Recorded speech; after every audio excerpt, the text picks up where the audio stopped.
Is the mic working? It is. Yay. Hi. I was filming, so everything's a little out of whack again. Hermes is downstairs eating. I can hear him in the bathroom. Hi. I was intending to go live yesterday, but I also was intending to film 3 videos yesterday, and I didn't. So, but what I did do yesterday was see Frankenstein at the Egyptian in Hollywood. And I will be seeing it 2 more times before it leaves theaters. Finally decided to come check you out on Twitch. Hi, thank you. Welcome in. Okay, that's still uploading. Yeah, I was supposed to film 3 videos yesterday. Ended up filming 2 because I forgot I had therapy that I had to do in the middle of that. Thank you for subscribing with Prime. Hold on. Coke Baths, you won the Swell Grand Prix. Wait. Coke Baths, you won the Swell Grand Prix with a Prime boost. Thank you for subscribing. Hello everyone, how are you guys doing? Hi. Riley, I feel bad. Riley's the only one in the YouTube chat. Devastating. YouTube. Talk with Riley. How was Frankenstein? I loved it, but I'm easy to please when it comes to matters of stunning adaptations of Frankenstein. So, what do I win? You just won the Swell Grand Prix. You won me with no ads. That's what you win. Congratulations. Doing good. Got to check out an experiential nuclear reactor the other day. That's fun. There were armed guards. It was fun. Yeah, I bet. Other good news. Apothecary Diaries season 3 part 1 and part 2 was announced. And there's going to be a movie, a Apothecary Diaries movie featuring a new original storyline from Natsu, which is very exciting. I win specifically. So part 1, they're coming out late 2026 and early 2027, and then 2026 is when the movie's going to come out. I'm very excited. I'm fed. I'm happy.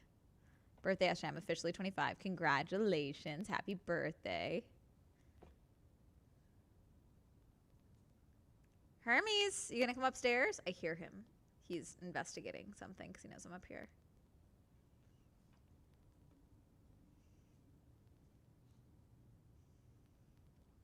So, but I really liked Frankenstein, and I need more candelabra. Like, don't be shocked if the next time you guys come to stream, like, you just see candelabras, like, around. Because there was one scene where Elizabeth, Mia Goth's character, is arguing with Victor, and she's just holding a lit candelabra in the nighttime as she's arguing with him at, like, an angle. She's like, do you know? Like, it's so good. And I'm just like, that's my future.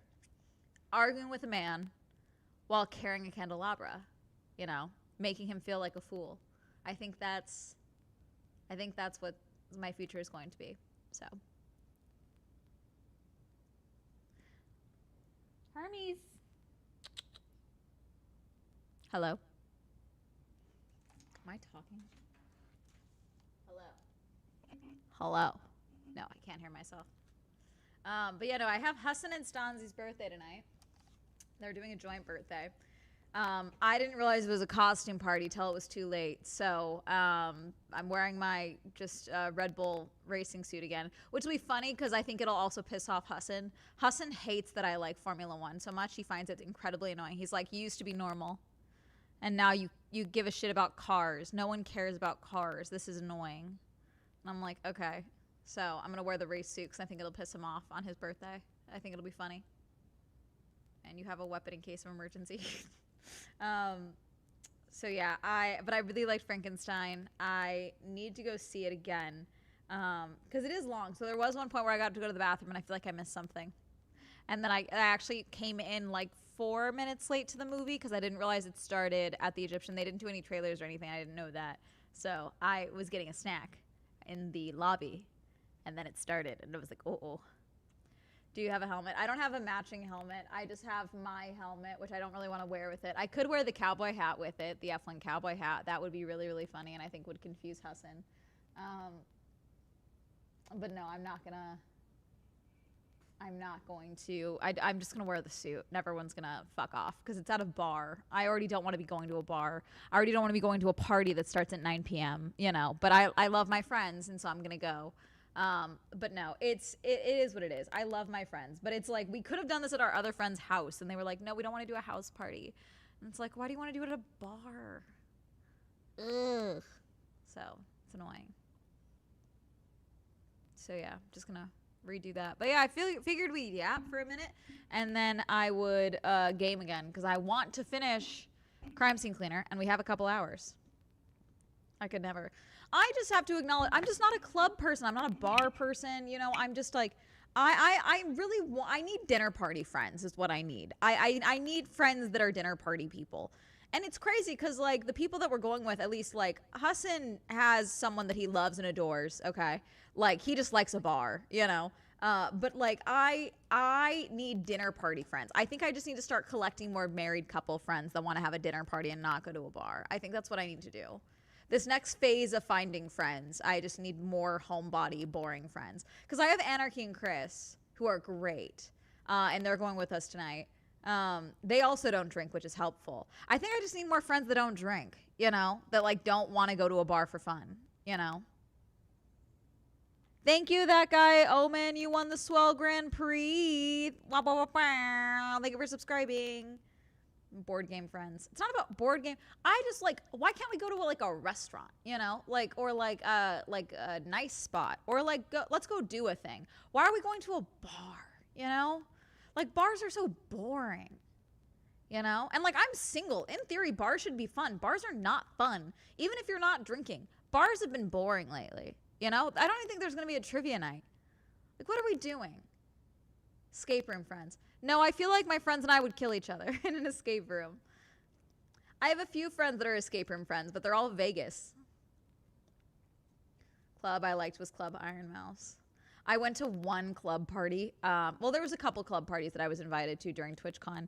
I went to one, and we were there for, I think, less than 30 minutes before I was just like, I'm over it. And they were like, yeah, us too. I was like, cool, left. That's why I like Anarchy and Chris. They're also over it.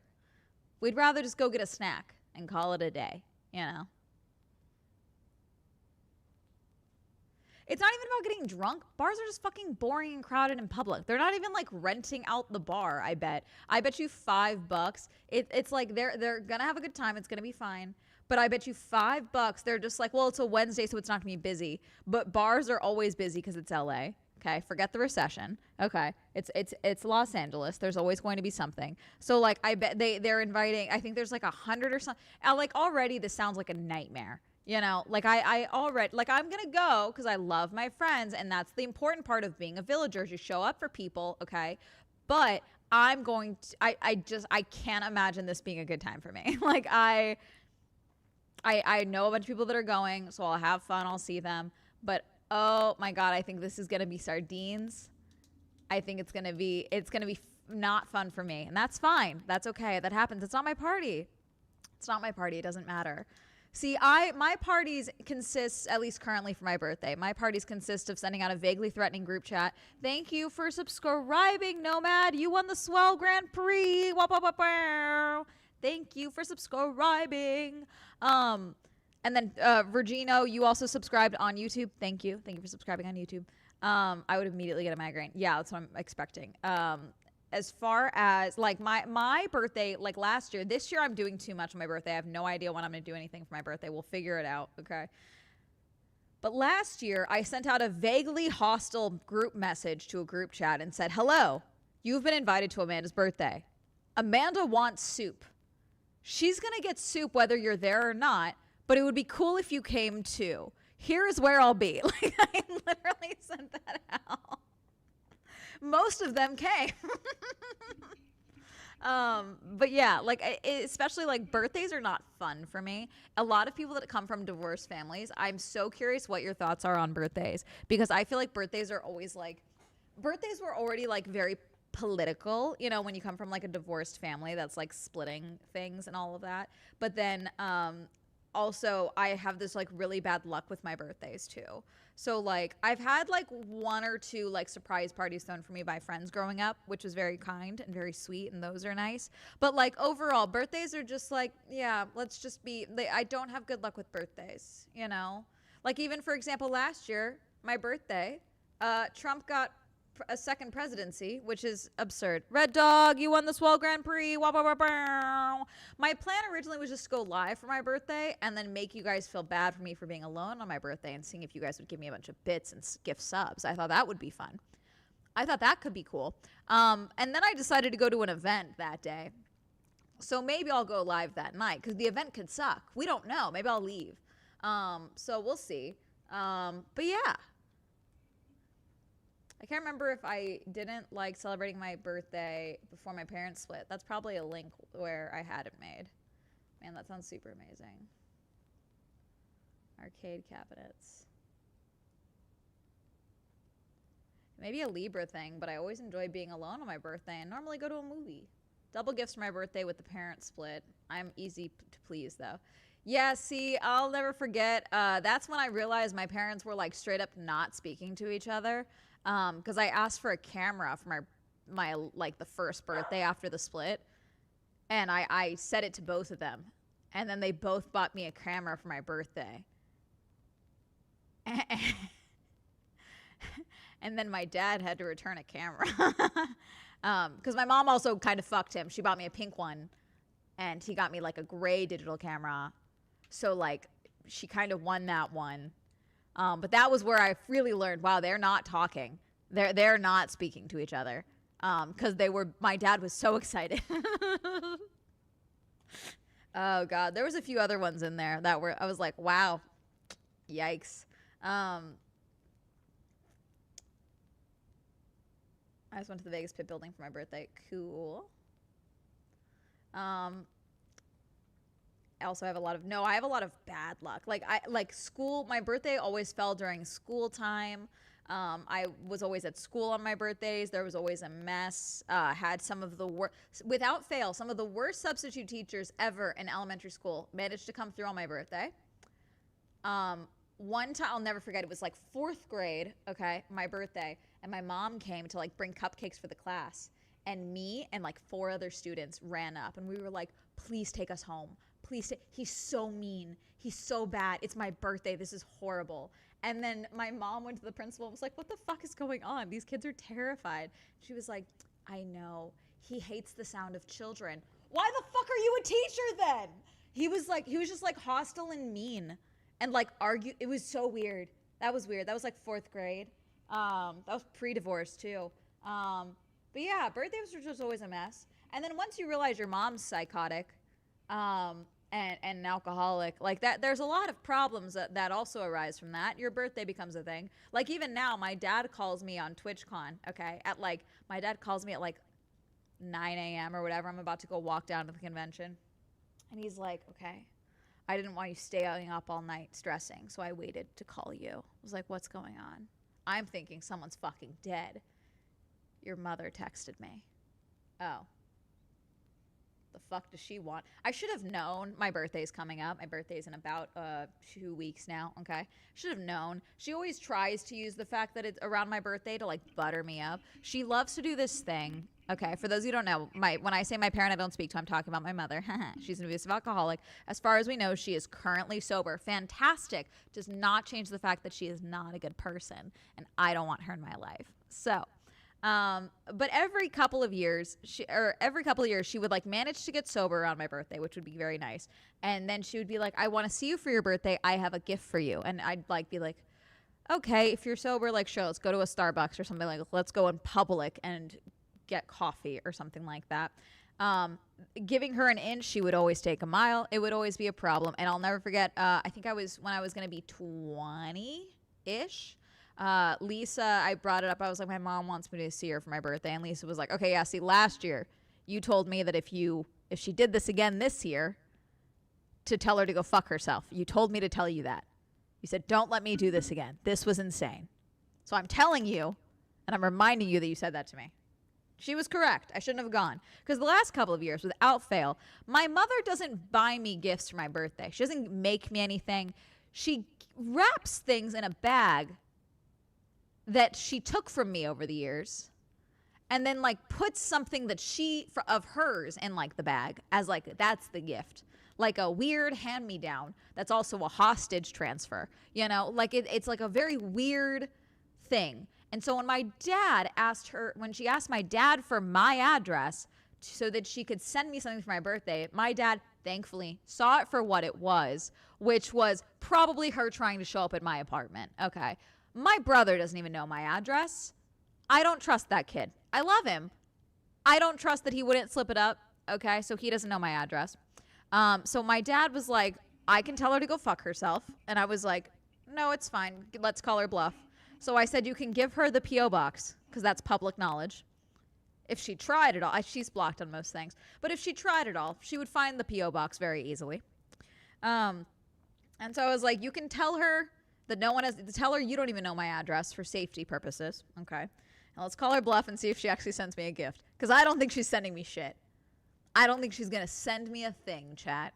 And that's okay. I don't need a thing from her. I don't want anything from her. What I would like is an apology for her behavior and her effect on me in my upbringing. That's never going to happen because that would involve her admitting she was a bad parent, and that's never going to happen. So instead, I'm going to just make sure I'm not home on my birthday, and we're going to call it a day, and I'm just going to turn 28 and radiate in peace. Okay?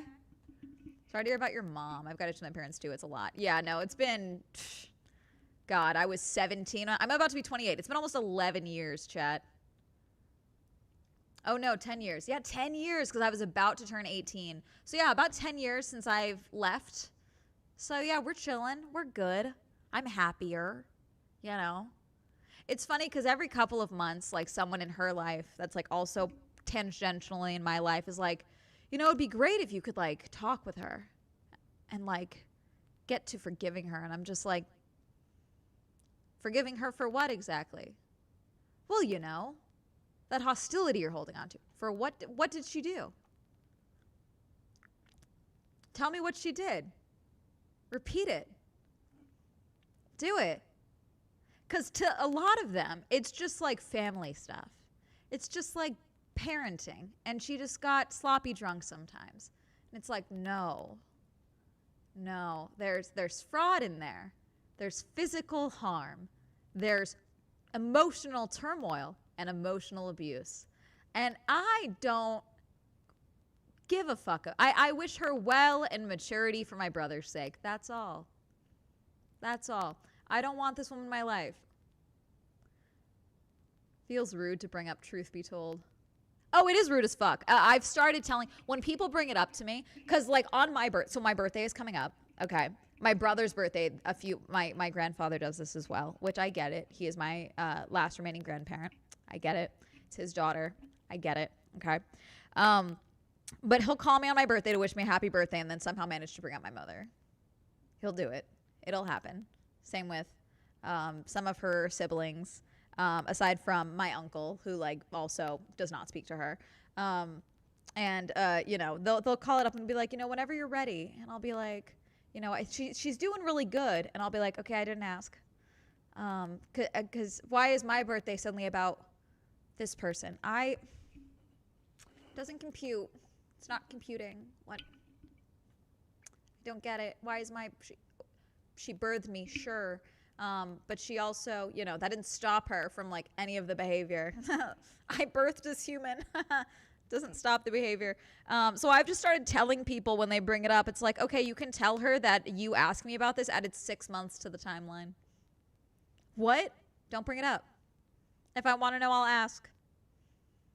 If I want to know, I'll ask. You know, because my new rule for like people being in my life, okay, this is my new rule. I don't have kids, okay? But also this gets people to leave me alone about it when I bring this up, okay? I don't have kids. I have Hermes. That's my goblin. That's my little man, okay?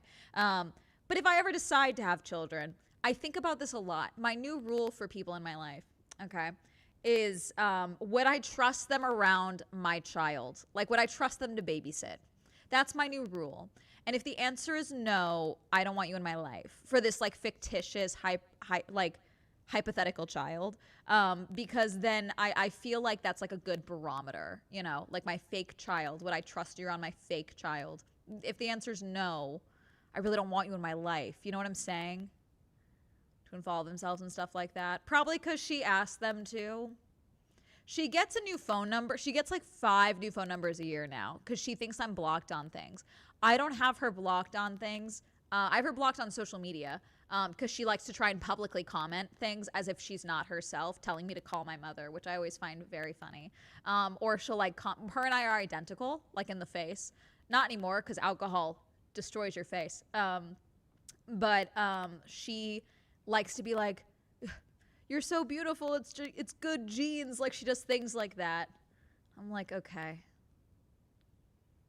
I'm at such a good spot where I'm just like, go. You have one kid that likes to talk to you sometimes when he's not violently angry at you. Like, I don't know what to tell you. You got the one. Congrats. You know? Go to therapy. Like, I don't know what to tell you. It would be really funny if she was in chat and she just doesn't know how to set up like a Twitch account to like comment. I would have to laugh because she's banned from commenting on YouTube. She figures out TikTok really easily. She'll like get a new phone number to like get new social media accounts so that she can follow me on those social media accounts. So like every couple of months I have to like block a new Instagram or a new Facebook or a new TikTok account. And like she makes it so obvious because she like can't help herself. But text messages, I don't block her phone number. I just mute the messages because I do want a record of like what she's sending me. So much energy. Yeah, like I just go live your life, okay? I get it. You would love to make amends, but you don't want to make amends. You want me to just forgive you. But no. Doesn't sound parasocial, but I'm happy for you that she's out of your life. Thank you. No, you're fine. I'm talking about it, so it's fine. It happens. But he ghosted me. I'm sorry. Sub swell, sub chat. Yeah, Temple, I'm just fully sharing worms. For those of you that are new in chat and aren't sure about the worm emotes, we call it sharing the worms because we say that I drop traumatic lore into conversations the way a toddler gives you the worms that they keep in their pockets because their shorts have pockets in them. Why would they not have worms there? But now you have to deal with the pile of worms. I have a traumatic history and traumatic lore. So but it's a fact of my life. So when I bring it up in conversation, it's jarring to people because that's new information for you, the same way you now have to deal with the pile of worms. So that's why we call it sharing the worms. Yep. All the worms.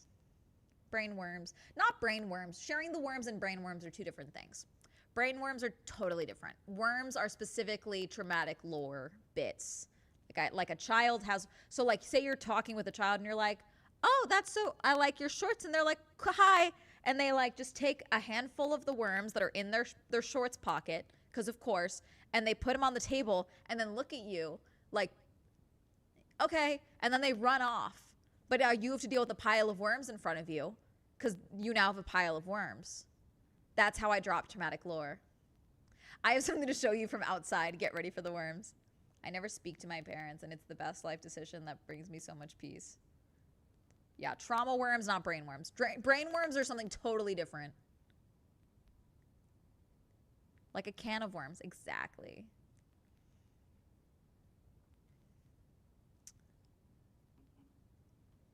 File a restraining order. I've tried that, Riley. I tried that after she put her hands around my neck and assaulted me in front of a child when I was 19. Digital restraining orders also do fuck all. She doesn't physically know where I live. She doesn't know where I live in Los Angeles even. Restraining orders are not like she hasn't been able to cause me physical harm in years. Digital restraining orders does fuck all. If she's messaging me like I'm gonna kill you, that's one thing. She's not doing that though. She's just being a fucking nuisance. You can't get a restraining order in California just for being a fucking nuisance. I couldn't get a restraining order when she put her hands around my neck because there was no bruises.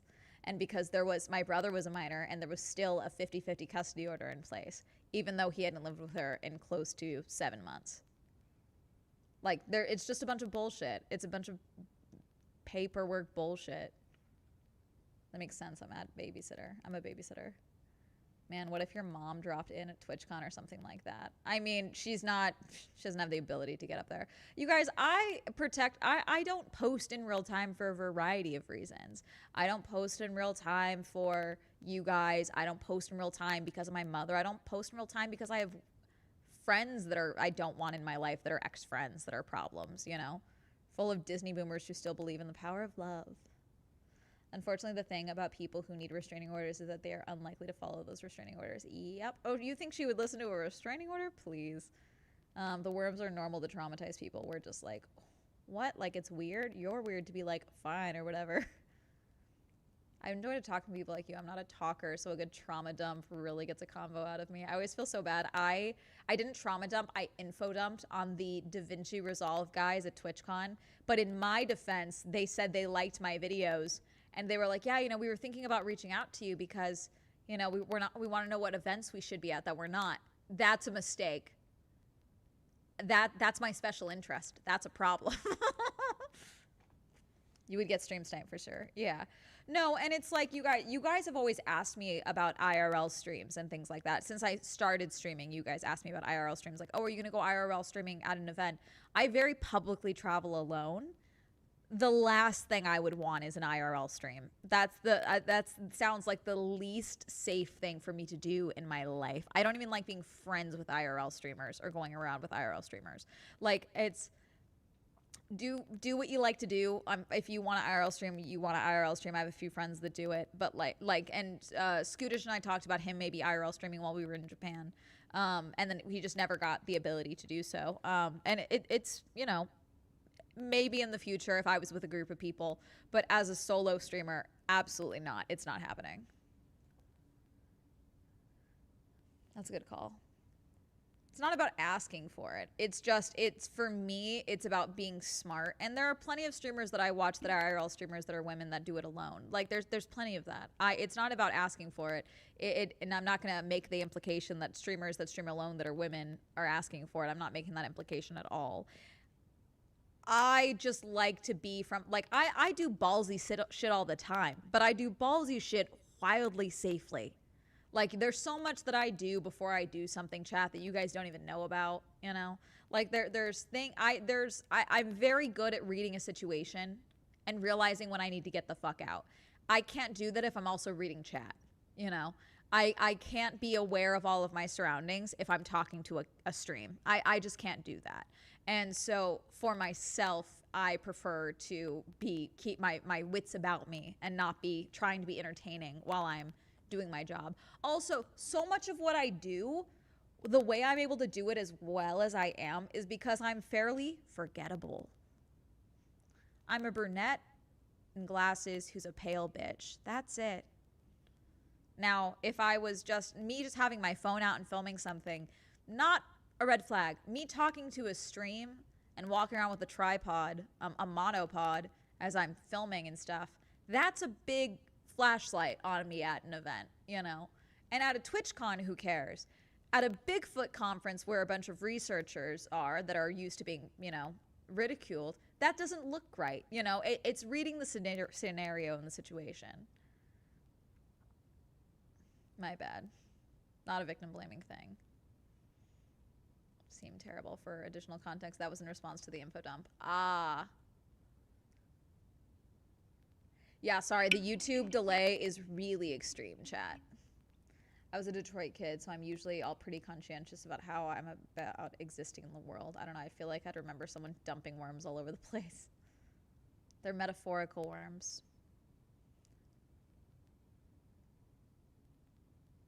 Oh, I was talking about a few of you, apparently. But yeah, no, yeah. Is everyone's streams like that delayed right now? Did you have fun at TwitchCon? I had some fun. And then my fun was greatly minimized by my perpetual level of anxiety that I was feeling the entire TwitchCon. So.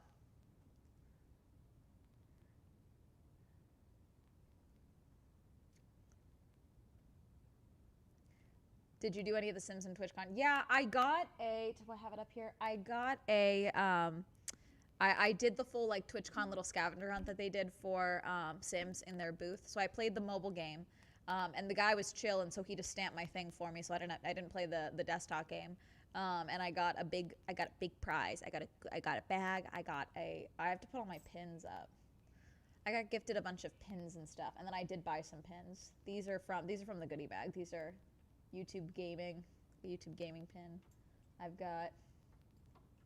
I bought these. Okay, you guys, I did break my no buy. I already showed you guys this, but look at if it focuses. Come on. Come on. Look at him. Okay, then it's all of the evolutions. It's a pin set. It was like 20 bucks. Look at. Wait. Focus. Show him. Come on.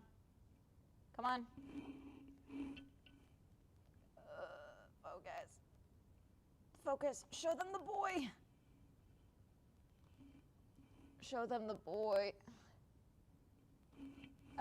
Anyways.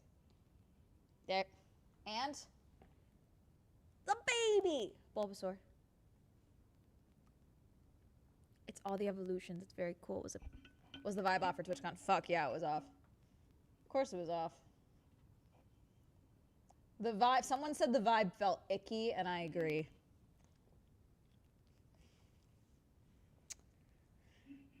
Such a deal for a pin set. It was a good deal. There was a different Bulbasaur pin that I was looking at because a lot of the pins that I saw for Bulbasaur had his vines like a heart above him. But then there was one pin set that had the vines hanging down like a little wobbly bit in a heart shape, which was really cute. That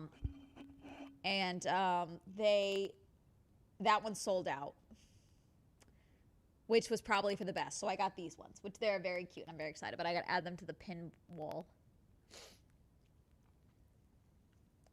Characters go to just antagonize people. Oh, yeah. That was another reason why I was just like, oh, God. They go to antagonize people. They go to clip farm. The amount of people that just go to clip farm, which is incredibly annoying, is insufferable.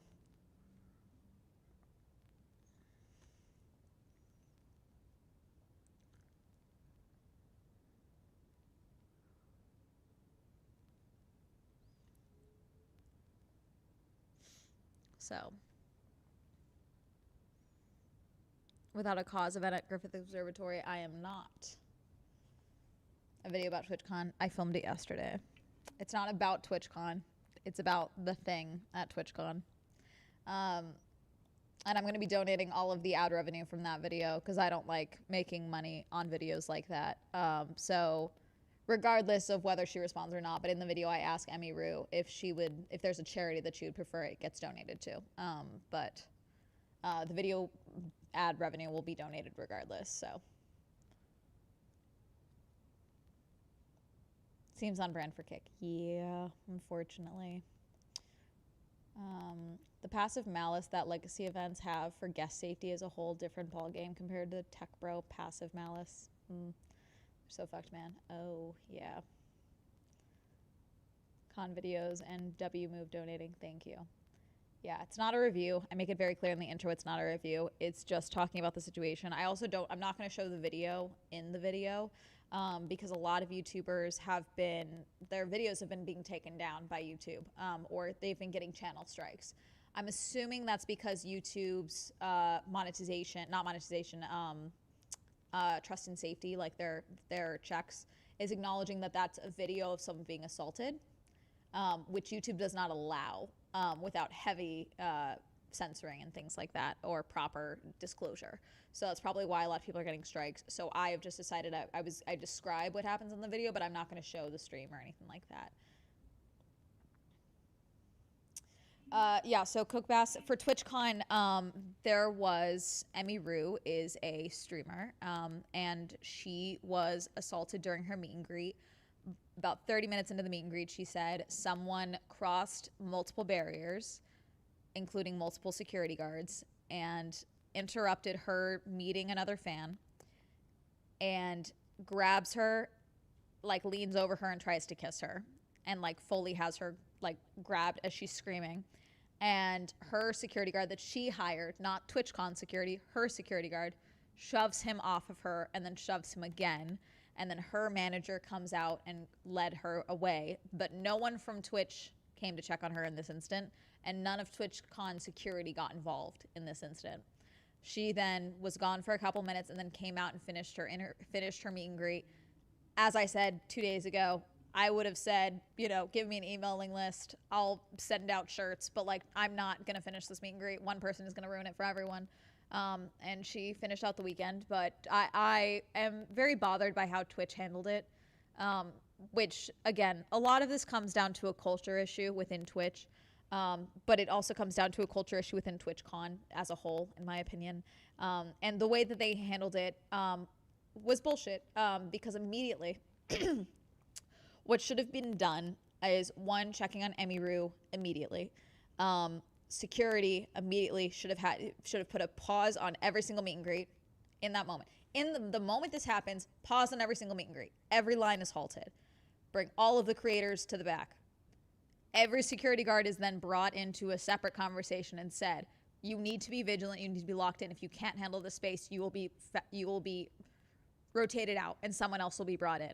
If you're going to not be on top of it, if you're not going to check things, if you're not going to be aware, you're not going to be in this space. That's what should have happened immediately, and it didn't.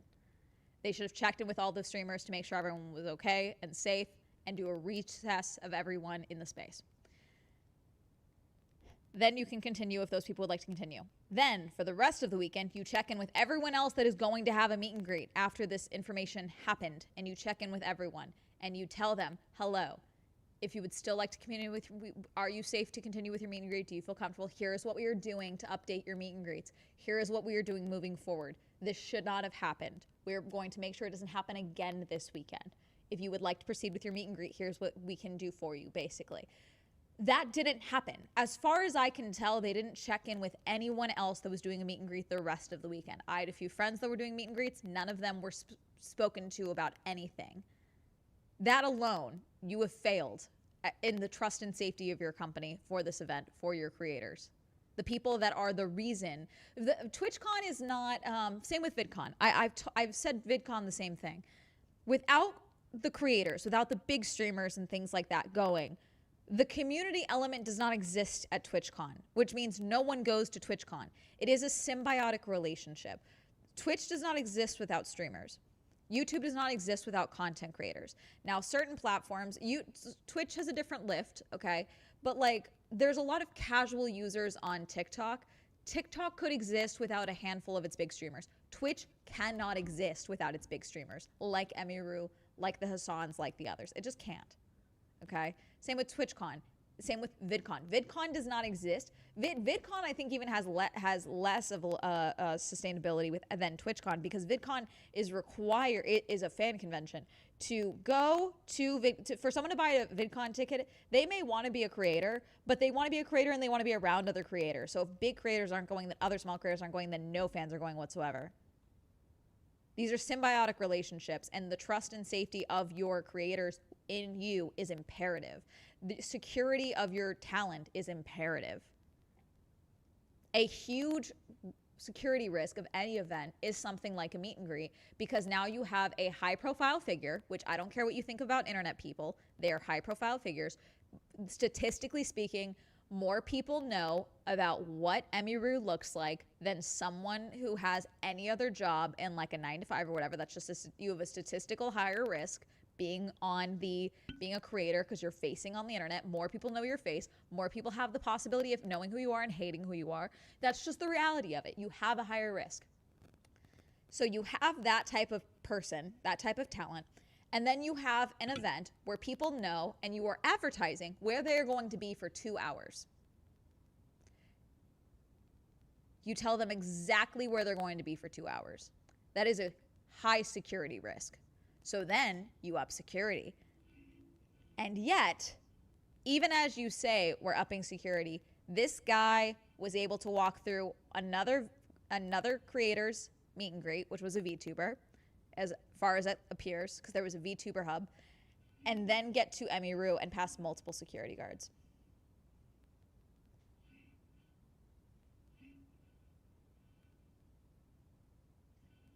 Of course they do. They're streamers. A lot of them are the main characters of their stuff. Hello, welcome to Swell Entertainment. Of this stream, I am in fact the main fucking character. Now, when I go to an event, I know I'm a small fish.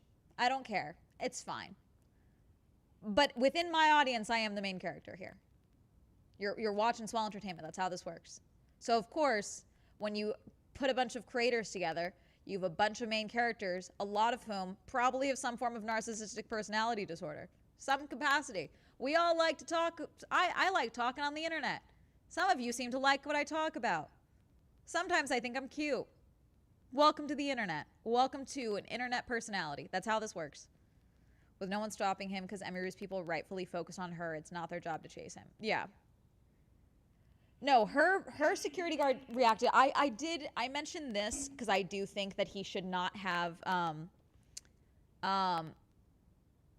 I mentioned this because I think that her security guard should not have let this guy get as close as he did.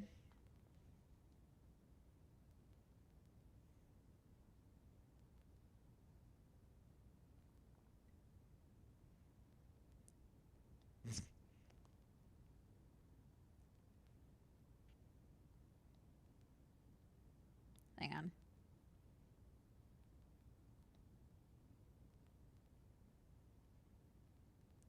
My dad saw a headline about Lewis Hamilton not participating in FP1 for Mexico City GP this weekend. He was like, "Is he out of the whole race?" I was like, "No. 9 rookies are participating, which means that 9 Formula 1 drivers will not be participating in FP1. That's how that works." He got a 30-day ban from streaming. No one would join a stream solely for my insightful commentary. I think especially with TwitchCon, too many people are too parasocial with streamers. Yeah, no, and I talked about this a lot, and like I got warned because I had a lot of friends that are streamers even before I started streaming, and a lot of people warned me because there's already a subset of my YouTube audience that is very weird with me. I don't know if it's because so much of my content is just me talking to a camera, and so a lot of you have said that like it feels like I'm like a big sister or like we're friends meeting for coffee, and I'm just like telling you about this thing I'm obsessed with that week. And so because of that, or because of the fact that I am a pretty girl, what is in my hair? A pretty girl, there's something in my hair. Is that a chip? What is that? Oh, it's a piece of leaf. I walked Hermes before I streamed. Maybe it's the fact that I'm a pretty girl, but I don't make pretty girl content, so some men seem to think that I don't know I'm hot, you know? And that's... Stop focusing. I need to fix this webcam. Come on. Focus. Focus. This thing drives me insane. There we go. Thank you. Okay. And so some of them think they have a shot with me, and then so that's why some of them think they can, you know, speak to me crazy. I don't know. But there's a lot of people, especially a subset of men in my audience, that speak to me crazy. Some women speak to me crazy too. But usually with women in person, when they speak to me crazy, it's because they're trying to convince me that I think exactly like them. And that that they're trying to get me to agree with them on something, versus like men are like, "You want to hang out with me, right?" And I'm like, "No." It's a lot of that.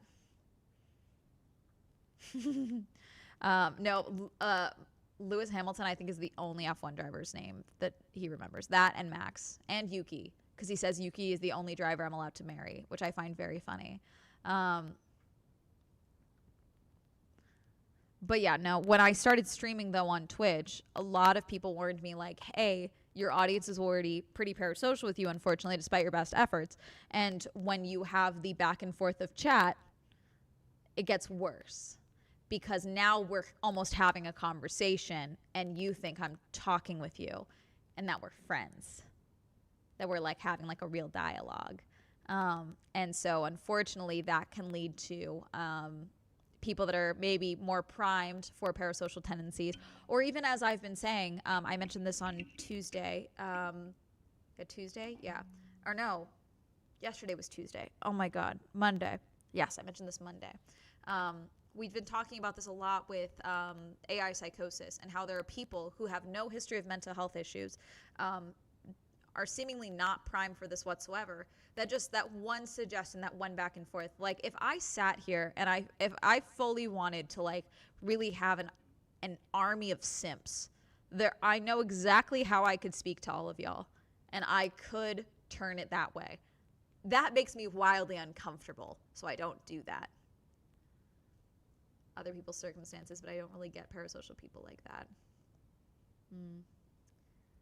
It's like that bit in the Barbie movie during the unmind washing scene where when Ken takes off Barbie's glasses to discover that she's beautiful. Dude, I find parasocial relationships silly and strange, but I also feel like a difference. I felt distant stress for you attending TwitchCon. It's sneaky. Yeah, but even then, it's like sometimes it's like it's that back and forth. It doesn't take like we see this with AI psychosis where it's something as simple as the reframe. Like you asking me a question. I'm not even going to choose one of your guys' questions because I want to be careful with what I'm saying. Also, I clearly need to turn the brightness up again. I look like a ghost. God. There we go. It's a little better. I also am just pale. There's also that. Like, that's always one of the issues when I deal with the lighting on these streams is I'm like, oh my God, I look so pale. The lighting's so harsh. And then I'm like, wait, I am just a pale. I am pale. I am a pale. But like, let's say, for example, one of you was like, do you like cake? Okay, let's say one of you asked me, do you like cake? And I go, oh, that's such a kind and sweet question of you. Thank you so much. Do you like cake? Thank you. Avocado 28. Thank you so much. I love that screen name, by the way. Thank you so much. My favorite cake is, I do like cake. I like cake a lot. And my favorite cake is chocolate. What's your favorite cake? What's your favorite cake? Okay, guys, Avocado says that his favorite cake is raspberry. Interesting. I haven't tried raspberry in a while. I should think about like there's a way I could fuck with y'all a lot, and I'm choosing not to. But it's the same way of an AI, of you asking a question of AI and it being like, that's a really insightful question, and then giving you the answer. So it's kind of stroking that ego slightly while answering the question. Okay. Fuck yeah, cake. Are you talking about the barriers between content creators and the public? Parasocial dynamics, mostly digital, but then what that translates to in person because I am in person a lot. I travel a lot at events. The reality is that statistically, I am, aside from maybe a few IRL streamers and things like that, I am probably at more of a risk than a lot of other people in my same size category, just because a lot of other creators are inside a lot, and I go by nature of a lot of my content, I have to go outside, and like I even just think about when I first took off as a YouTuber. Thank you for subscribing with Prime. Hold on, where is it? Boop boop boop. Give me the pop up. Thank you. Roseganbait, you won the Swell Grand Prix with a Prime boost. Thank you for subscribing. Oh, close enough. Thank you, Medic. Yeah. So it's that digital back and forth, which is usually what facilitates it. There are plenty of people that develop, like we even see parasocial dynamics and like obsession behavior start with movie stars, like someone like they don't even talk to people like this. They don't even talk to people on story posts or anything like that, but they make a movie or two and do an interview, and suddenly one of their fans thinks that they are secretly in love with them and that they're destined to be together and that she's pregnant with his baby, like it can be the smallest of things sometimes. I feel like it's obvious when streamers are being fake like that versus streamers whose personality is just like that. The fact that you think it's obvious, though.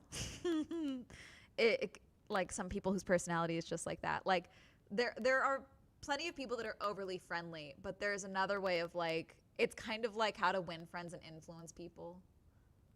Like when you realize that they're saying your name a lot and you're like, that's weird. An actor's on soap opera because they're on every day. Yep. I forget what video it was, but when you talked about how pathetic the guys in your DMs were, I felt genuine secondhand embarrassment. God, that could be when I talked about bad relationship content. I wasn't saying how pathetic they were. I was saying I find it dumb when someone that I've never spoken to slides in with a hey. Hey, what am I going to do with that? Hey, who are you? Be witty. Tell me you robbed the crown jewels from the Louvre, like give me something fun to respond to at least. That one Katy Perry stan who went to the newspaper to complain about her dating Trudeau, and how he's so not right for her. Yes, we also have a lot of stan culture Twitter, like the Lando Norris fan that checked herself into a hospital because it was confirmed that he was dating Maggie. You know, any journal articles on the phenomenon. I'm sure it's still being discovered, and discussed further, because it's one thing that is unfortunately there's, like, for example, Emmy Rue as well. I was reminded, like, a couple of months ago, I think it was April of this year, her, Ray, and someone else were dealing with a stalker during an IRL stream where he just was straight up following them around, being like, I'm gonna kill you.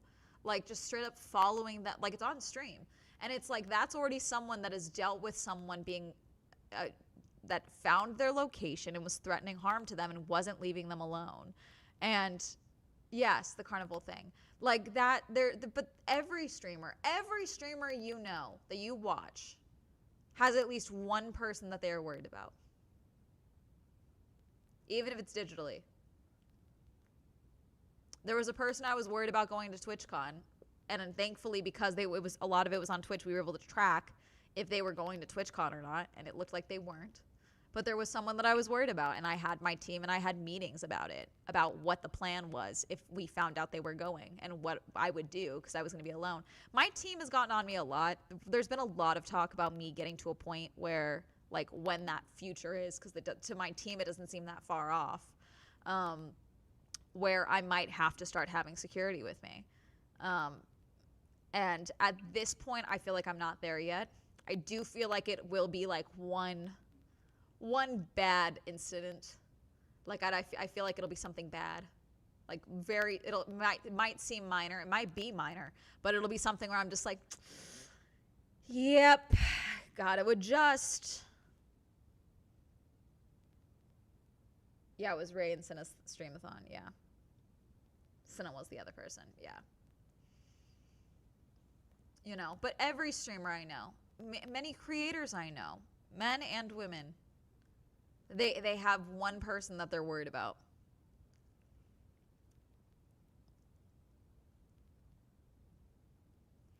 I know a small streamer who exposed a creep in a community, and they were scared to go to TwitchCon because the creep was there the year before. Yeah, no, I had to leave. So I left VidCon when I did because I was feeling nauseous from my jet lag. But I am very glad I left when I did, because, like, as I'm in my car, I just get back to my dad's house because he was gonna buy me food, okay, because I hadn't seen him in a while. What's it called?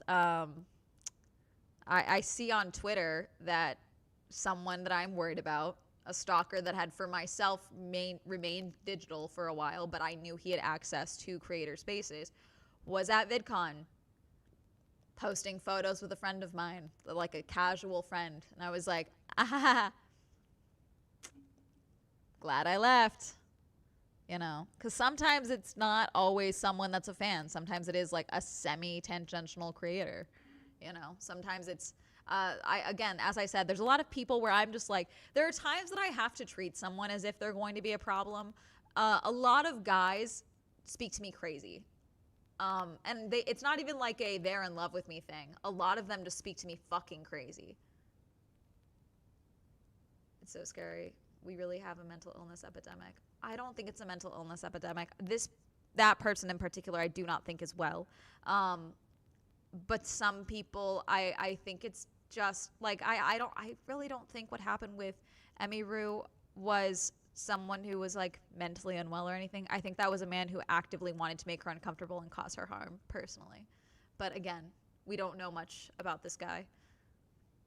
I've always thought that it'd be fun to do a stream about sustainability and nerdship, but I also hate the idea of being a public-facing figure for the specific reason and haven't. Yeah, we have a weirdo epidemic. Yeah, I think weirdo epidemic is probably a better phrasing of it. Definitely. I think weirdo epidemic, we talk about the loneliness epidemic as well. I think the loneliness epidemic feeds into a lot, because for those who don't know, I don't say it's a male loneliness epidemic. I say it's a loneliness epidemic. Women are just forced to deal with it differently. But I do think that, like, we are, as a society, especially here in the US, extremely lonely. And everyone deals with it differently and learns how to deal with it differently. I like myself, so I'm particularly not lonely. I do like my alone time. I am fairly much a homebody and fairly introverted, despite the fact that I can go and play an extrovert on TV, you know? Just look at the comment section of any post involving a woman on Instagram. Yep.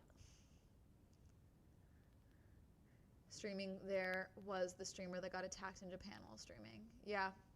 Yeah. A woman was killed IRL streaming. Cutie brought that up before as to why she wasn't going to be at TwitchCon. I have such a hard time even walking up to people at a con to say hello or take a pic because I'm worried about interrupting them or bothering them, and it blows my mind that some folks just have no care about personal space and boundaries. Yeah, that happened a few times as well. At TwitchCon with me. Again, I want to be very clear. Nothing bad happened to me. But there was a few instances where Anarchy was like, I could see your fight or flight activated. Because as I said, I was just already very anxious. It probably would have been safer for me to not go just for myself to make sure I didn't like accidentally smack someone, which I didn't do. But, you know, sometimes when that anxiety sinks in, it's very hard to shake. And again, just because something bad didn't happen to me doesn't mean that, you know, I would have, as I said, I would have loved to have left TwitchCon and felt like a fucking fool. I would have loved to have left TwitchCon and been like, wow, I was worried for nothing. And that's not what happened. If anything, my worries were tenfolded because of how Twitch handled Emiru being assaulted. Like, that, there were so many ways to deal with that, and they didn't do any of it. And it's just, it's baffling to me, frankly. But no, there was a few instances because I think also there was a few people that like just said hi to me, but they were like some people, they would like jump in front of me like, hi, I like your videos, and like walk away really quickly, which like in theory, yes, that's normally what I prefer. But with the jump scare nature of it all, it scared the shit out of me so many times. And I play it off really well, but I was just like, haha, thank you. You know, only perceive other people as NPCs, which is why I think they're willing to behave like this. I think also there's a lot of people that like think they're owed content from creators and think they're owed, like, especially with Twitch, it's like so much money of what Twitch creators make is from subs. Like, ads, I make very little. Maybe, like, I'll pull it up. Let's pull it up. Let's see. Did I not even have my stream summary up? God, what is my problem? Jeez. Analytics. Oh, earnings. Let's see. Okay, so we had a big stream the other day. Let's do dollars.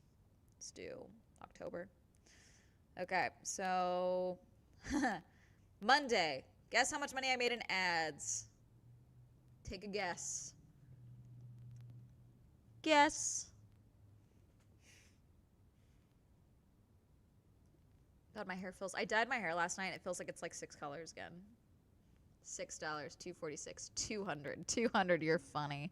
I made $1.22 in ads. $1.22.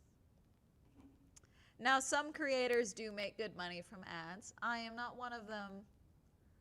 I am not one of them. Okay. I make it abundantly clear.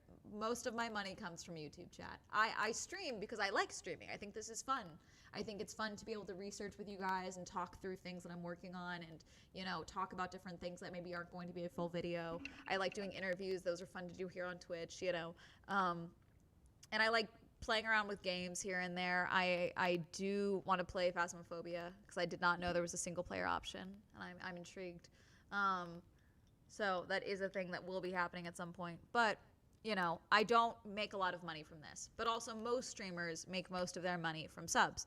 So I feel like as well, the same way that like from the jump, when I started making YouTube dollars actually in like 2020, the amount of people that were like, well, you should answer all of your messages because your creators are the reason you even have a career. Your viewers are the reason you have a career. Which, like, sure, but also I made a video. I put it out. I've done a lot of my part, okay? Thank you for watching. Cool. But, like, that's where the back and forth ends, you know?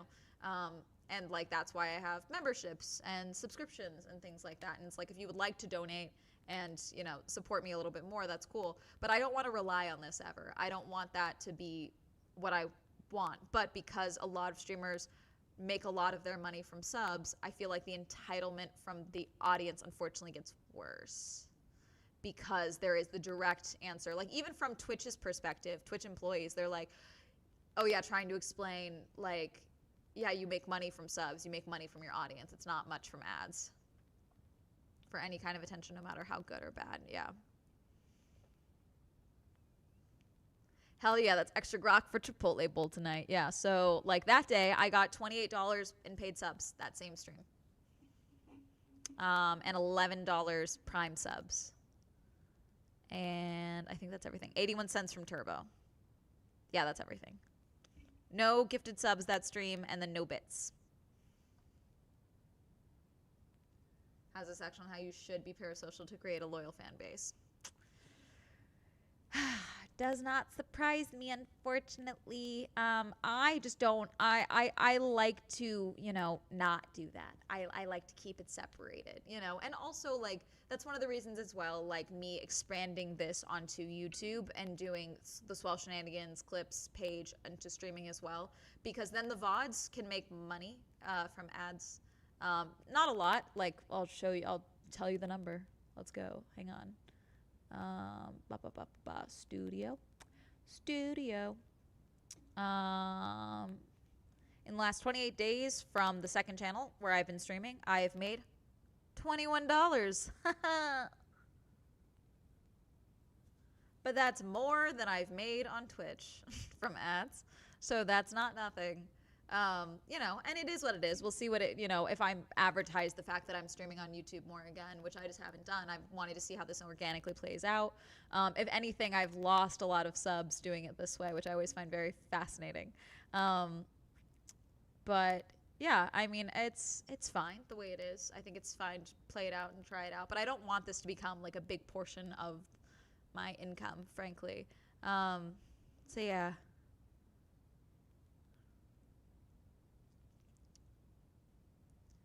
Why didn't you come to When We Were Young 2025? That was during TwitchCon. Also, I don't want to. I had an inverse happen at once. Had a streamer try to reach out to me and be friends, and it was very uncomfortable.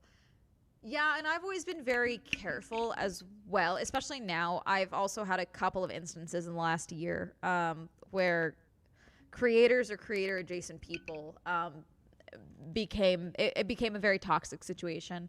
And so I've had a lot of people that when I bring it up to them, like, oh, this is what happened with this friend of mine. They were like, I'm sorry, you made a new friend in this time? Your circle's not closed. Your circle should be closed. And like, I don't want to be one of those people that isn't open to new friends and things like that. But also it's like, I unfortunately have to be aware of the fact that like social climbers come in all shapes and forms, you know, and some people suck.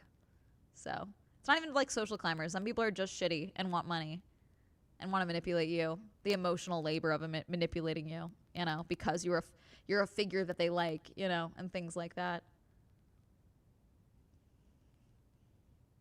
I always believe in that. It is who sees your content rather than how many at times. People need to understand that nothing is owed to us. Just because you guys make content for us doesn't mean we can do whatever we want. This is a major issue in K-pop too. I know we're not talking about that right now, but the K-pop system is horrifying too. Oh no, it fully is. Fully agree. There are people that are starving for any kind of attention.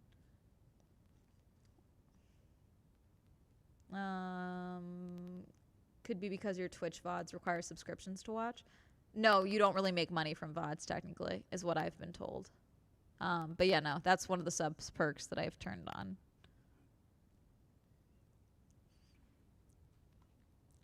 Not a ton of people watch VODs on Twitch.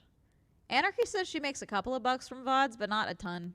But also I don't like that VODs disappear after a certain amount of days on Twitch. You only get like 60 days with your VODs. YouTube, I can keep my VODs up forever if I want, you know. So it's also a archive of my VODs and things like that, which I personally want. Hello. I personally would like a long-term archive because there's times where I'm like, oh, I want to pull something from this VOD and it's gone because it's from like 2 months ago.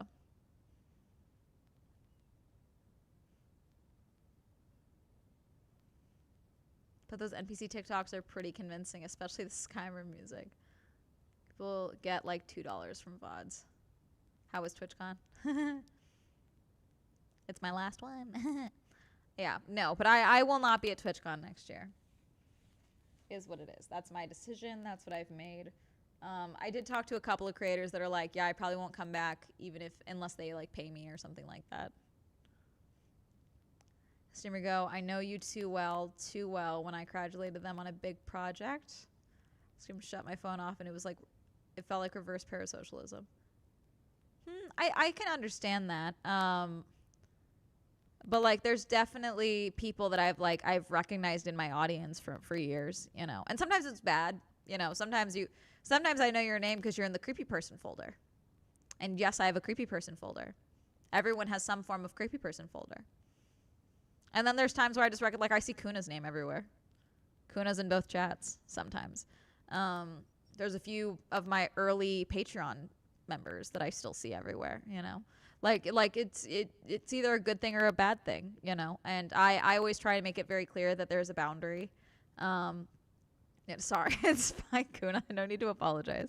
It's just the reality. You're in every stream. I appreciate it. If I crack a ton of shitty puns, do I end up in the annoying shithead folder? Depends how good they are, you know.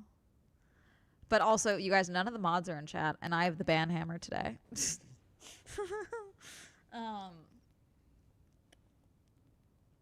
But yeah, it is what it is. The creepy person folder. Yep, everyone has a creepy person folder. Sometimes it's the smallest of things. On TikTok, there is no creepy person folder. I'll just screenshot your page and then ban and just block you on TikTok. TikTok, it's so easy to ban people. I love banning people on TikTok. Like, for example, anyone who makes like a weird comment about how I look, it's usually a grown man. And then if I check their page and they have their children on their page, I'll block them. Because, like, why?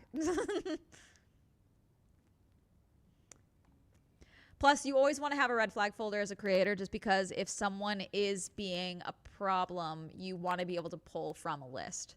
The first thing anyone asks is there anyone that you're worried about if you do need to file a report and you have a list? If something happens, you know. If you need to tell anyone. If you need to tell the cops or something like that, if something bad happens. If I go out to my car tomorrow and it says, die YouTube bitch, I have a folder of people I'm handing over. Hi, it could be some of these people. It could be any of these neighbors. It could be X, Y, and Z. That's with all the horny old dudes. I can't enjoy Instagram because everyone is horny on main. Now, I'm not sure if I want to start streaming again. I doubt I'll make it to the point where I'll have parasocial viewers, though. You got to be aware of it, because the moment you have 2 viewers, one could be crazy. You don't know. It's just a statistic thing. Like saved videos of minors. No, not saved videos of minors. Like it's like this person's a father and their kids are also on their page. Not fate. God, no. If it was videos of minors, I'd be reporting that shit to the FBI. God, no. It's more like, hi, you're a grown adult with children. And then sometimes it's like their girlfriend or wife is also in the videos with them. And I'm like, yeah, I'm blocking you. Don't be weird. Why are you being weird?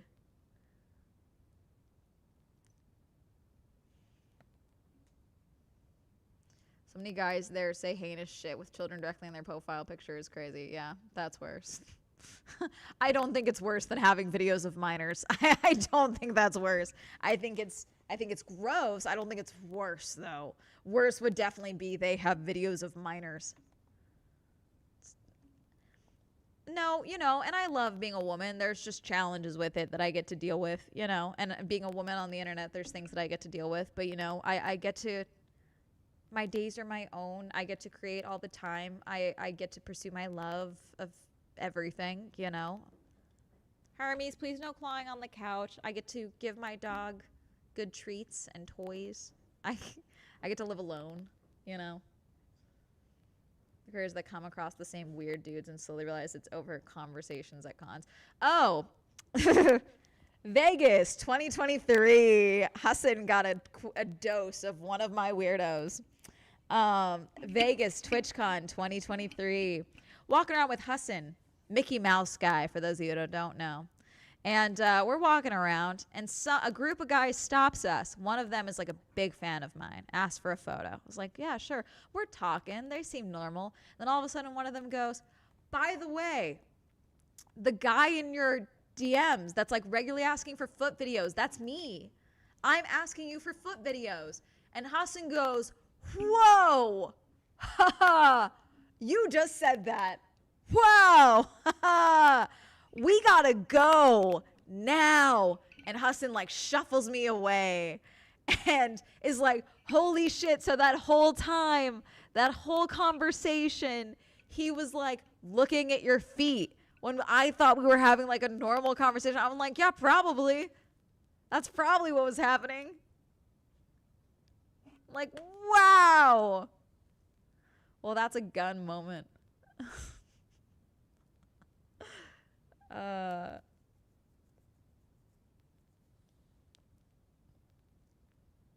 Why the fuck would you even reveal that? Now you know what he looks like, but ew, yeah. Yeah, so that's one of the ones that I bring up a lot. You know, it's... See, the foot guys, though, it's funny because aside from that instance, the foot guys in my DMs are actually always very polite. Like, that one was crazy because we were having, like, a totally normal conversation. He could have never brought it up. It would have been really fun. I almost would have found it funnier if, like, when he posted the photo of us later, in the caption he posted, check your DMs or something. And then I saw the foot request videos. Like, that would have been funnier. I would have been grossed out, but it would have been funny. In person, it was helpful because Hassan realized what I'm dealing with, you know? I also, no, but you know who are rude dicks? You know who are rude dicks, chat, of the fetishes? Shoe guys. Shoe guys always fucking suck. Shoe guys have superiority complexes over the foot guys. Foot guys are normally pretty chill. They're normally very polite. If I say, hey, I'm not going to send you videos, they're like, cool, let me know if you change your mind. Like, they're usually very chill. Shoe guys are pricks. Every single time.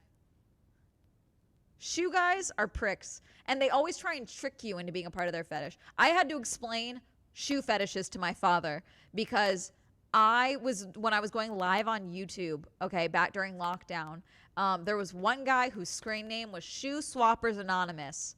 And yes, I remember that to this day. And he spent multiple streams trying to figure out my shoe size and then sent shoes to my P.O. box, okay? He sent like 2 or 3 pairs of shoes to my P.O. box, okay? And he would not let it fucking go because I was like, ha, thanks. And my dad is like, you're not going to post a thank you? I'm like, Dad, this is not a thank you moment. This dude is trying to get me to unknowingly participate in his fetish. That's what this is. This is someone trying to get me to post shoes for his pleasure, thinking I don't know because he thinks that me not knowing is part of the hot. That's what that is. That is full. He wants me to post like, thank you for the gift, and not know that I am participating in his sexual fetish that gets him off. That is fully what this is. And he was like, oh, really? I'm like, yeah. Yeah, don't say I'm being an asshole because I'm not going to say thank you for the gift because he was giving me shit for that. I was like, that's not what this is. This is someone thinking he's smarter than me and thinking I'm not going to I'm going to participate in his fucking fetish. And then so every other stream, he would come into chat and give money, which thanks, but fuck you, and be like, why would you respond to messages on Facebook when you don't even say thank you for the gifts that you get? Like, he started getting bitchy that I wasn't posting photos in the shoes. And so finally I was like, hey, fucker, give me the return address. I'll ship them back to you. But what I'm not going to do is post photos in these shoes. Fuck you. Because what are we doing? What are we doing? Because what you're not going to do is try and pull one over on me thinking that I'm not from fucking Tumblr time and that I wasn't on Tumblr in the year at the age of 13 learning about all this shenanigans. That's why you're not going to treat me like I'm some dumb little fond doofus who doesn't know about the fetishes of the world. That's what you're not going to do to me. Okay, you absolute fuck. So, if you want me to ship the shoes back, sure. But you're not going to try and bully me into posting these shoes on the internet. I don't give a shit. I don't need the shoes. Fuck off. So yeah, shoe guys always fucking suck. Every single one of them. Foot guys, polite, because they know.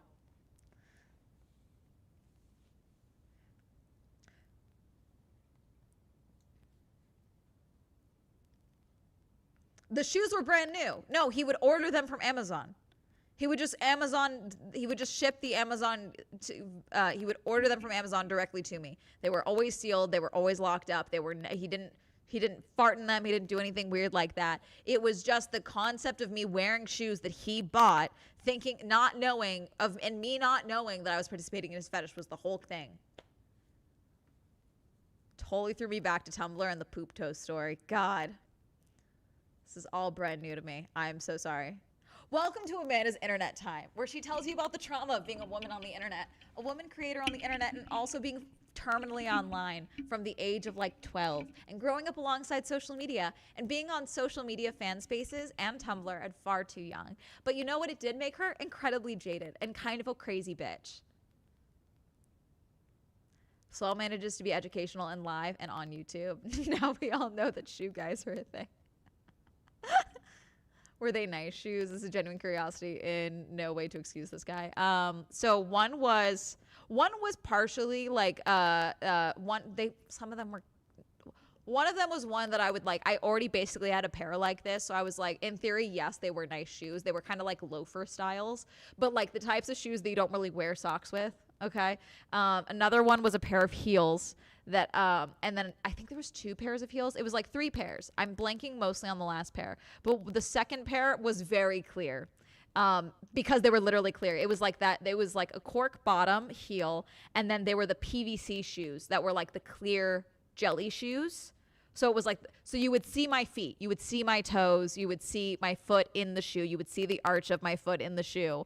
Like it was I was like, wow, if I had doubts, this is crazy. I did end up donating them. It's not weird. No, because they in theory were a kink shoe, no one did anything to them. They were brand new shoes. They were wrapped. They had all the stuff with them from the shipping factory. They hadn't been repackaged or anything like that. I did eventually donate them.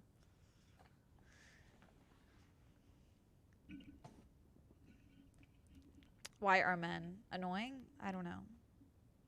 They're not, some of them aren't lonely enough, frankly.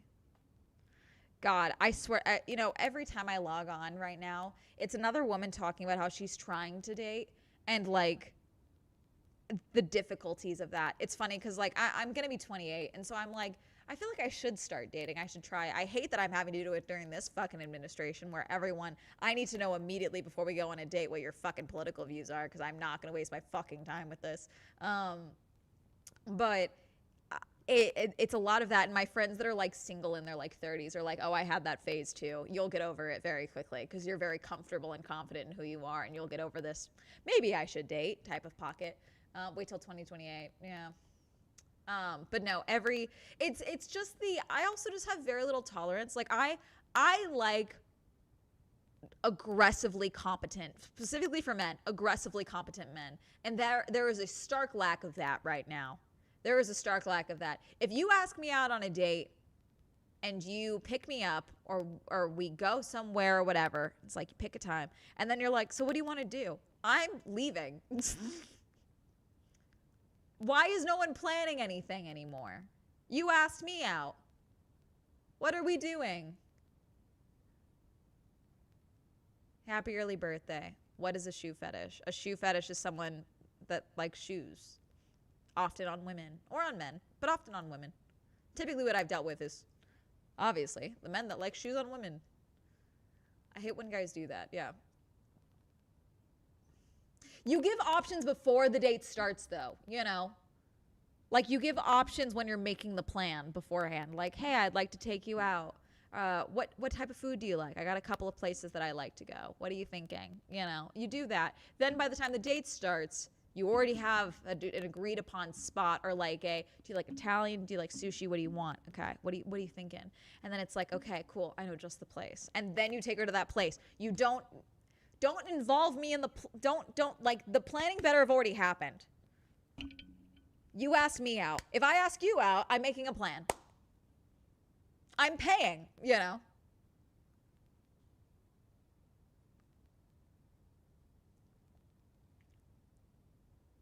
Yeah, how many men? Can I get ones for the men or men presenting, men identifying people in chat? nice by giving women the option. Yeah, but it's not. Unfortunately, it's the lack of planning. It seems like lack of care. It seems like you didn't care enough about the date to plan something ahead of time.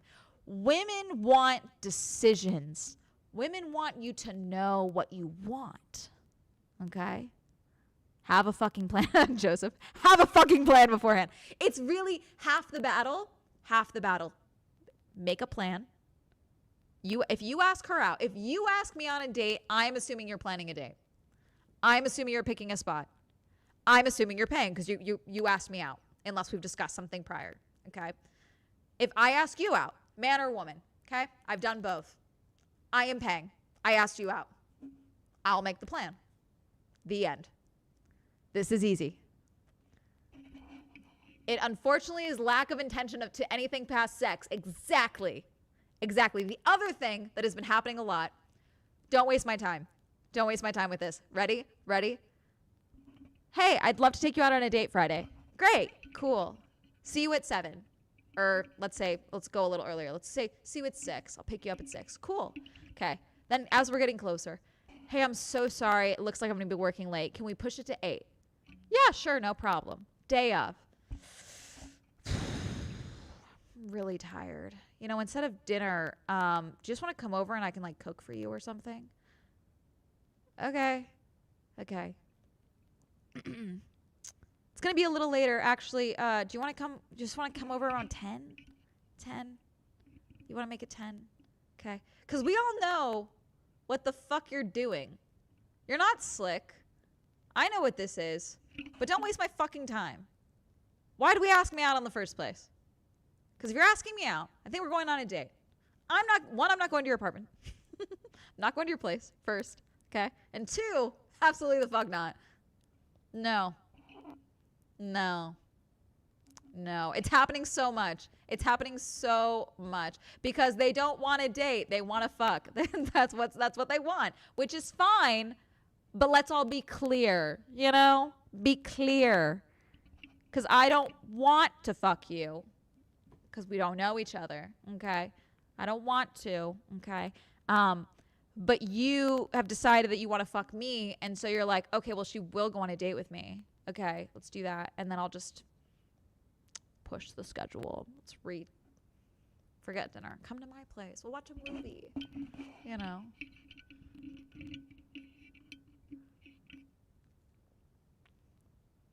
So when me as a guy goes to sleep 10 too frequently. It's happening a lot. Has happened with every single one of my friends in the past year. And they're just like, no. Oh, I did see this other one with a woman on TikTok. And she was like, did something happen? Why are all of these men wanting to be ethically non-monogamous all of a sudden? Okay? Listen to this. Okay? Listen to this pitch. Okay? Now, I, as a bisexual woman, have dealt with this. Okay? Which is people in relationships, surprise, we're ethically non-monogamous, which is cool. Okay? Do you?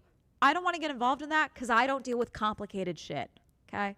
With relationships. My job and my life is complicated. My relationships will not be. Okay. Also, the phrase situationship, if you come at me with that, I'm beating you with a stick. I pay too much in taxes to be involved in something called a situationship. Okay. I'm an adult. Okay. So ethically non-monogamous is basically you are basically polyamorous, but not polyamorous. But basically, it's an open relationship. It's an open relationship where everyone knows that it's an open relationship. Okay.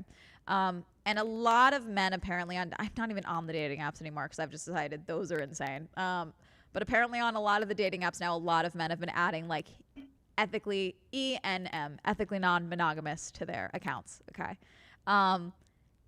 Or that gets brought up at some point, where one girl was talking about how she was on a date with a guy. It was like a first or second date. And she was like, well, what are you kind of looking for? And he brought up that he wanted to be in an open relationship, like an ethically non-monogamy. He's interested in ethical non-monogamy and he wants to be in an open relationship. And she's like, okay, I think we can stop seeing each other then, because I don't want that. And we want different things. And he was like, well, I feel like I shouldn't have told you that. And it's like, well, then it's not ethical now, is it? Like, a lot of men seemingly just want to be in open relationships right now and just be able to fuck whoever they want, which is like, cool. That's great for you. I don't want to be a part of that, you know? Would you ever date another creator? God, no. That's literally the least appealing thing to me, frankly. There's very few creators that I'd be willing to date. Very few creators. Cooking creators, chef creators, okay? And like woodworking maker creators. You can build things. We can't both just be talking creators. We can't do that. You gotta have skills. You gotta be able to make things. Those are my options. But on paper, the concept of dating another creator is a genuine turnoff to me. We can't both know what the algorithm is, actually. I think one of us needs to have like a sane job. One person can be like afraid of like the stock market crashing, and then one of us can be afraid of like AWS tanking YouTube's algorithm. That's fine. But we can't both be worried about the same fictitious numbers, you know? They want a monogamous girlfriend, though. Yeah. What about Lego creators? I have friends that are Lego creators. Monaco-based YouTube creator Lando Norris. I do think, like, honestly, like, I think I'm getting to athlete size where I could date an athlete. I think I'm getting to that type of internet clout eventually. Thank you for following. Woodworking creators are the only ones who make me feel less of a man. Valid. They want their own long-term, long-distance, low-commitment, casual girlfriend. Yeah. Long-term, long-distance, low-commitment, casual girlfriend. Which, like, low-key, aside from the casual girlfriend bit, long-term, long-distance, low-commitment. Not low-commitment, because that does sound shitty. But, like, I'm a very independent person. I like being independent. But what you're not going to do is make me look like a fucking idiot, you know? An F1 model car builder, finance creators. One person needs a stable bi-weekly salary. Yeah, someone needs to get paid twice a month in this partnership. How can I compete with he can build a house? Our only option is to learn how to build a house ourselves. I mean, I could learn, but he can do it now. I feel like hoof trimming content creators would be a person to date. Just me in a hoof trimmer. I tried an ethically non-monogamous relationship, and he still lied about his partners and was requesting to be in a monogamous relationship. Fuck that. Never doing that shit again. Yeah. And again, as I said, I'm very anti-situationship. Like, I'm not against, like, polyamory or anything like that for myself or for others, personally. I'm just, like, you know, it's the jumping in with that, you know? The thing I'm seeing every time I'm on TikTok, it's like there's just a hostility. It's so weird from men towards women. It's like men want to be with women, but they also hate women right now. It's very weird. There was a woman, she was talking about, she was at the grocery store, and she was like, this guy next to me started what I can only describe as peacocking, where he started doing like arm curls with his grocery basket in line behind her. Okay, or next to her or whatever. Okay, like just starts doing arm curls, and she's like, I thought I looked cute, you know, like I figured maybe it was that. But then out of nowhere, another woman in the store stops me and is like, oh my God, I love your skirt. Like, you look so pretty. Like, I hope you have a good day. And like stops this girl and just says that to her and leaves. And then the guy that had been performing for her kind of stops and scoffs and goes, bet you liked that. Bet that made your day. The fact that she got attention from another woman, like, that irritated him. And she was like, yeah, you know, I always like a compliment. It's like, yeah, I bet. And it's like, what the fuck? What is going on? What is going on? I saw this other video. I'm hoping this was a skit. This better have been a skit because it was so insane, and I wish this girl got away from this man sooner. She's walking and she's talking to her phone, and then this guy comes up and is like, hey, let me get your number. And she's like, no. And he's like, starts calling her a bitch and like insulting her. It's like, you think you're hot shit? Just give me your number. She's like, no. And then she's like, starts trying to like turn him off other ways. And she's like, okay, what type of car do you drive? And he's like, what type of car do you drive? And she's like, I drive a Toyota. And like just starts, he doesn't know like what type of car she has. And then he's like calling her a dumb bitch and a whore as she's like walking. She's still filming the entire time. His face is not on camera, which is why I'm hoping this is a fucking skit because it's just like so hostile. And then he's like, give me your number anyways though. Give me your number. You still want to give me your number? And she's like, no. What are we doing? No. I've only mostly seen it from dudes who are just like, we're animals and men aren't meant to be with one person. And it's, man, shut the hell up. The only true polyamorous or ethically non-monogamous people that I've seen are queer people. Those are the only ones that I've seen do it well. Do it healthy. Straight guys can't do it. Don't see it. Girl, I felt that through the screen. Like, it's too quick for me to think it's a skit almost. Absolute insane number of ads for a dating app for chasers. I'm literally asexual and aromantic. No, I've been getting a lot of duet ads, which I almost want to download the app just to see what the deal is. Because it's like, they're like, it's the perfect dating app. I'm so curious. I feel like compliments in general are good, but compliments from the same sex are always better. Yeah, you know, like that always, it's always nice when someone's like, oh my God, you look so cute. Like, it's so nice. Listen, people need to understand no means no. You're not entitled to anything. Fitness has become easier to access than ever. As more of the unfuckable class becomes fuckable, more people become resentful of how people treated them in the lower caste. That's a crazy statement. The dude it was with for me portrayed himself as a sweet, wholesome dude, unfortunately. Men are like that on dating apps. The second you reject them or don't want sex, they insult you. No, that's just life. That's unfortunately just men. That's been like that since I was, 13. As a Portlander queer girly, I can confirm. Remnants of Andrew Tate clones in the wild or something. Yep. My favorite is when men are like, I'm a high value male. And it's like, what about you makes you high value? And it's like just the fact that they're a guy. It's like, okay, well, do you make six figures? Are you intelligent? Are you super sexy? Like, what? Do you own a home? Do you live alone? Do you have a loving family? Like, what are we doing? What are we doing? Beauty Guru's men started podcast, and well, we know how that has gone.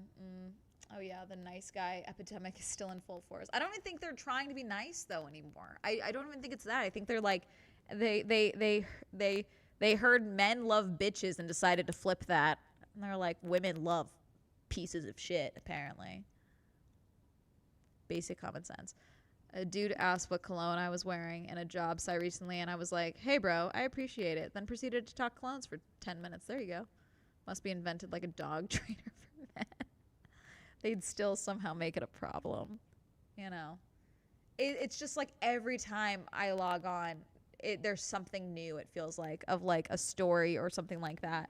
And I don't know. Again, plan the date. Just plan the date. Just plan something. Because I have a schlong. Yeah, so do I in my nightstand. What else you got?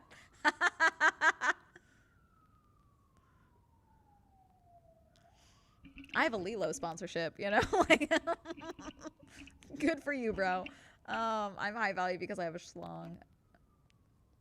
Line them up like the dogs they are. That seems like the story every time. I used to be overweight, I lost weight, got female attention, and now I'm fucking insane.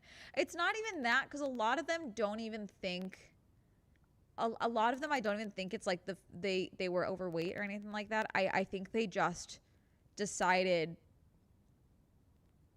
I should be getting more attention than I am, and women should bow to me. Like it's very odd.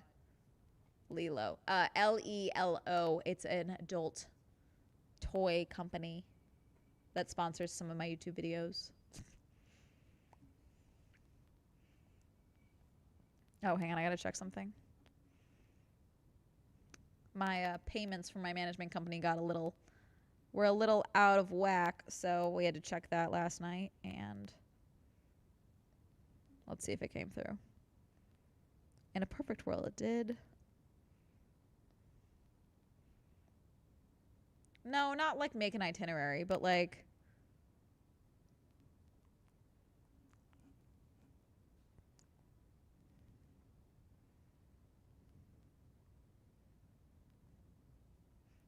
Nope, did not come through. Okay, so when I say plan a date, you don't need an itinerary for every hour of the date, but like, for example, if you're like, hey, I'd like to go on a date with you, would love to take you to dinner, okay? Or even taking her to coffee. Pick the coffee spot. Hey, this is a great spot. I'd love to take you to meet coffee. I'm fine with the coffee date. You know, I'm fine. A lot of people aren't right now. I'm fine with a coffee date because I also don't know you yet. I'm certainly not going to get in the car with you on a first date if we've never spoken in person. You know, like I'm not getting in your vehicle, you know. But like coffee, I'll meet you for coffee. I'll do that for a first date. I'm fine with that. I'll meet you for dinner for the first date. But yeah, like actually plan something, you know, like don't tell her you're taking her to dinner and then switch it around and be like, oh, I already ate. Let's go for a walk. You know, my friends are at this bar. Don't bring your friends on the date if you're taking her on a date. Oh my God. Don't bring your friends on the date. Don't bring your friends on the date. Okay. Okay. Women, ladies, if you're going on a date, don't bring your friends on the date if you're going on a date. Okay. Don't. Hermes, leave the neighbors alone. Okay? If you're doing a group date, that's one thing. If you're not doing a group date, don't bring your friend on the date and expect him to buy you and your friend dinner if you haven't discussed it further.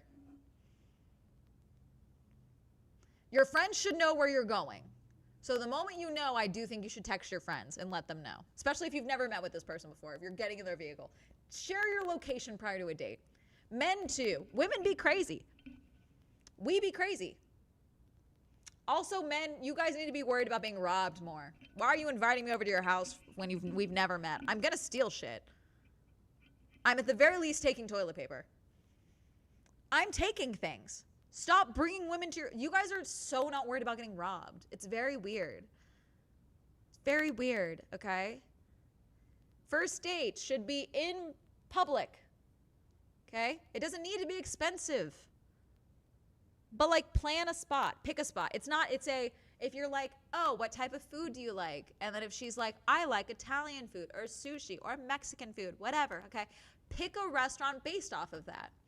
If she says, I like Italian food, don't pick a sushi spot. That feels obvious to me, you know? Or you can be like, do you like sushi? I know a great spot. There's also that option. Do that beforehand, okay? A cute way to do it, okay, chat, listen, men, listen, women that date women, listen also. Cute way to do it, be like, any allergies I need to be aware of? Because now you're showing that you care about her health and well-being. Any allergies I need to be aware of? Or can I surprise you? You know, like anything like that, cute. Cute, okay? It's already running through every possible way it can go wrong.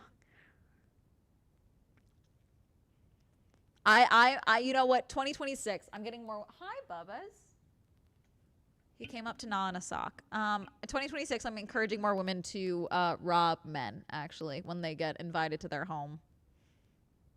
Make men afraid of women again. Coffee dates aren't viable because many women will disqualify you just for having the audacity to offer. And yeah, sure. But again, do you want to date that woman if that's the case? Because there are women, yes, that'll be like, hey, I would like something a little bit more serious than a coffee date. Or a lot of times I have friends that are like, oh, I really don't do coffee actually. Do you want to get dinner instead? Or do you want to do lunch instead? There's a lot of that. I have a friend that doesn't drink coffee. So why would she agree to a coffee date? She just straight up does not like coffee. She's not a tea person. So why would she agree to a coffee date? You know?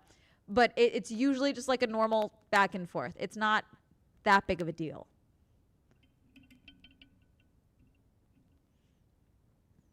that stole that girl's Margiela tabbies and gave them to his girlfriend. Yeah! Women, also, don't let rando men into your apartments. That means they're not for you. I have a coffee date because I like pastries, LOL. Yeah, there you go. I saw someone on TikTok that was like, I like a coffee date because I know you're not getting ass at 2, because I know you're not getting ass at 2 p.m. That's a good one. That's a good example. It's like, you're not getting anything after that. And when it can be short if the vibe isn't vibing. Yeah, it's easy to get out of a coffee date if like there's red flags.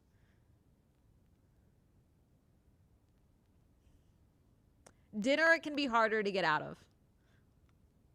I have no problem being a bitch for my personal safety. If you make me uncomfortable, I'm getting up from that table and I'm paying my check and I'm complimenting the waitress in front of you on the way out.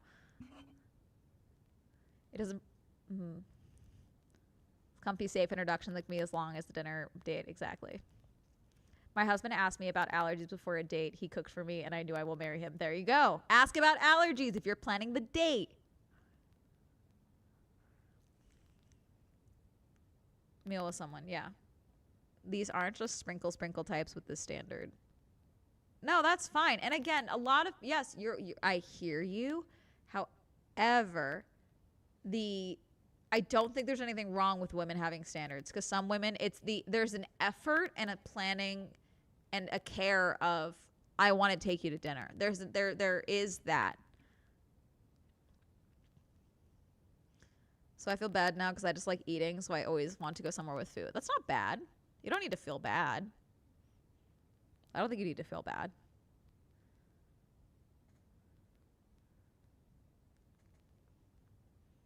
See, I like a dinner and movie date. However, I am a movie person. So like if the goal is like, oh, I want to kiss you at some point, don't take me to the movies. Thank you for following. Don't take me to the movies if you want to kiss me at some point during the movie, because I will be annoyed that you're interrupting my movie. I'm paying attention. Don't interrupt. It's rude. IKEA. Oh my God, that's a good idea. Yeah, IKEA a few dates in I think is fun, because I do think like third, fourth, fifth date, if you want to start doing like errand dates where you're like clear, like where it's like, hey, I'd really like to see you, but I have a lot to get done. Do you want to come run some errands with me? Like, that's really sweet. A lot of people like that, in my opinion, if they have time. Now, some people are busy. You got to be prepared for people to be busy. But it's like, hey, I have to go to the post office and stuff. Do you want to come run errands with me? Is there anything you got to get done? Do you want to go buy groceries and stuff? And then you guys go run errands together. That's cute.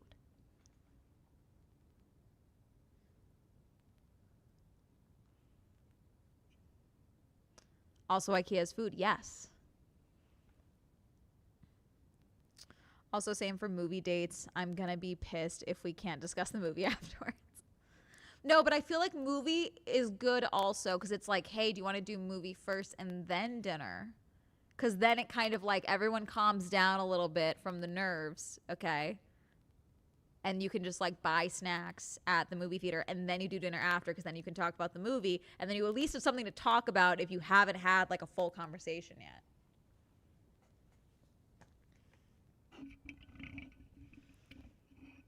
It's their prerogative. I'm just saying the coffee specifically is a landmine these days. Then it's a landmine. I don't know what to tell you. Movie on a first date, though. I mean, most of my first dates involve a movie. Or like a play date for adults. Exactly. Literally, that's how I hang out with my friends. Yep. Way to weed people out, actually, because I realized way too late my ex didn't give a fuck about movies. Yeah, if I suggest a movie for a first date and someone's like, ooh, I hate the movies, I know we're not going to work out and I'm saving time, you know? Or if they go, you like the movies? You like going to, why can't we just watch something on Netflix? Red flag. Red flag. The ick. I've gotten it. We're done. The woman presenting folks in chat, how do you feel about being invited to a fast food place as a date? would depend on the context. Like, I feel like if we have been trying to plan something for a while, but we're both super busy, then I'd be like, that's kind of fun. There's the concept of, especially because I'm from OC, okay? Like, say you're like, hey, how do you feel about getting in and out and then driving through the Christmas light neighborhoods? How do you feel about going to look at Christmas lights? Like, that's super cute, you know? You also could turn the fast food into a picnic date situation very easily. So, picnic dates are cute.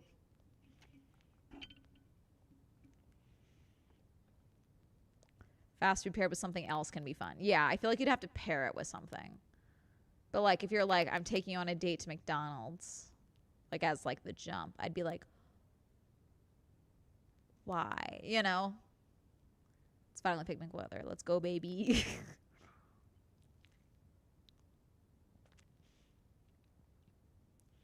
Yeah, see, like a lot of people are bringing up drinks. I don't drink. So like already that brings out like a possible like let's get drinks.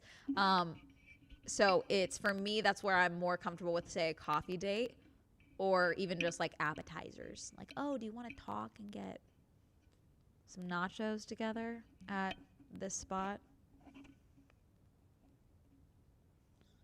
You don't ask someone for dinner then go for fast food. Yeah. Yeah, Mickey D's is out. Okay. I think if you plan the fast food date as like a pitch for a different part of the date as well, like, hey, how do you feel about us getting dinner here and then going to this dinosaur traveling dinosaur show? Like some like you get my point. Like it's got to be like a hey, let's do this first so we have time to do this thing, you know?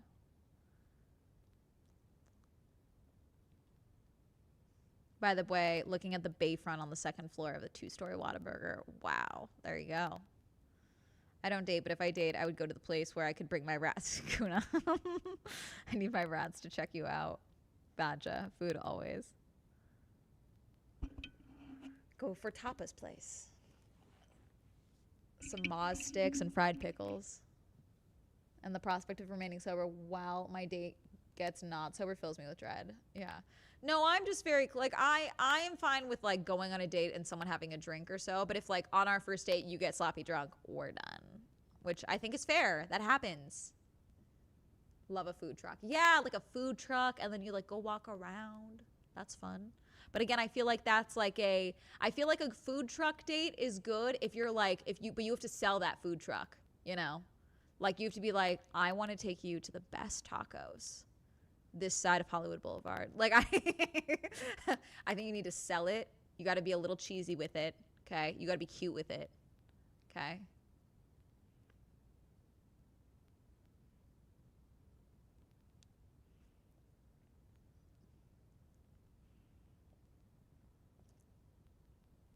One of the more first dates for me was an art fair. Looks to lots to look at and talk about food, and it's great for ice breaking. Yeah, I feel like I'm less nervous if I can have something to eat while on a date. Yeah, fair dates are good because then you can get fair food. That's always fun.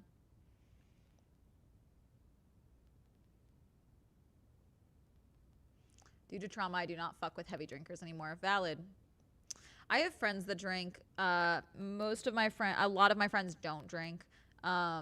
And then my friends also know that if anyone has a problem, I will be the one to say something. But no, I don't have a problem. I'm fine with being the designated driver and all of that. So.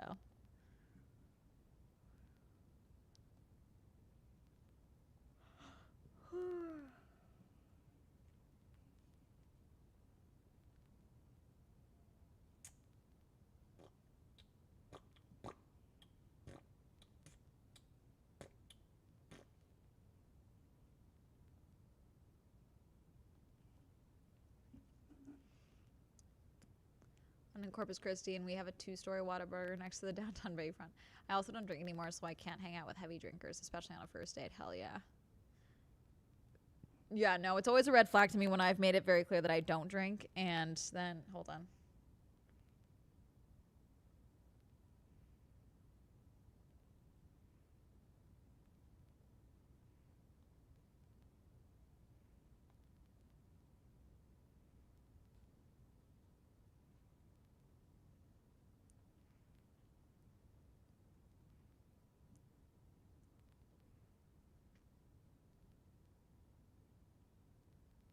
Did I not send that? Hold on. Sorry.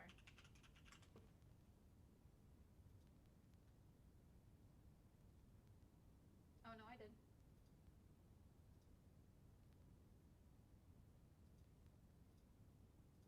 Sorry, checking something, chat.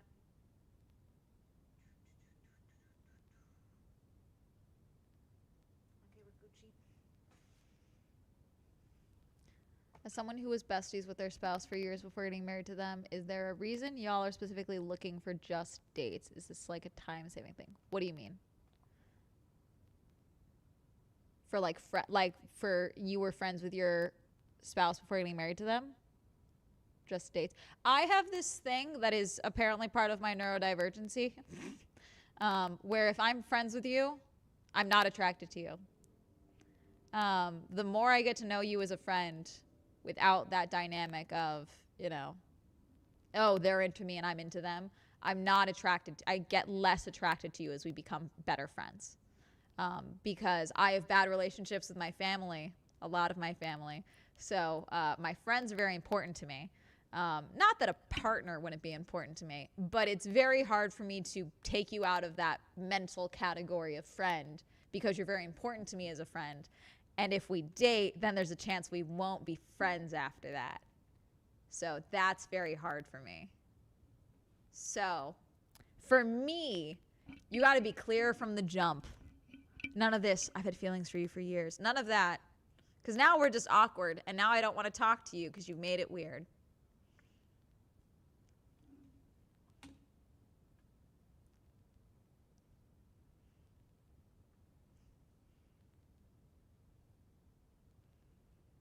To get shit faced on a first date, like, I don't know. I feel like you, yeah.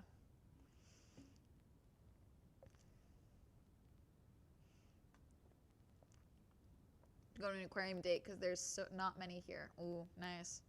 I went to an exploratorium, a science museum in San Francisco for a date once, and it was absolutely. I want to go to an exploratorium. See, this is also my problem because I am a great date to myself. You know, like an exploratorium. Next time I'm in San Francisco, I'm gonna make time to go to the exploratorium. I drove by the Discovery Science Center in SoCal the other day, and I was like, you know what? I should make time to go back to the Discovery Science Center. I haven't been in years. I should go. Like, I'll just take myself places.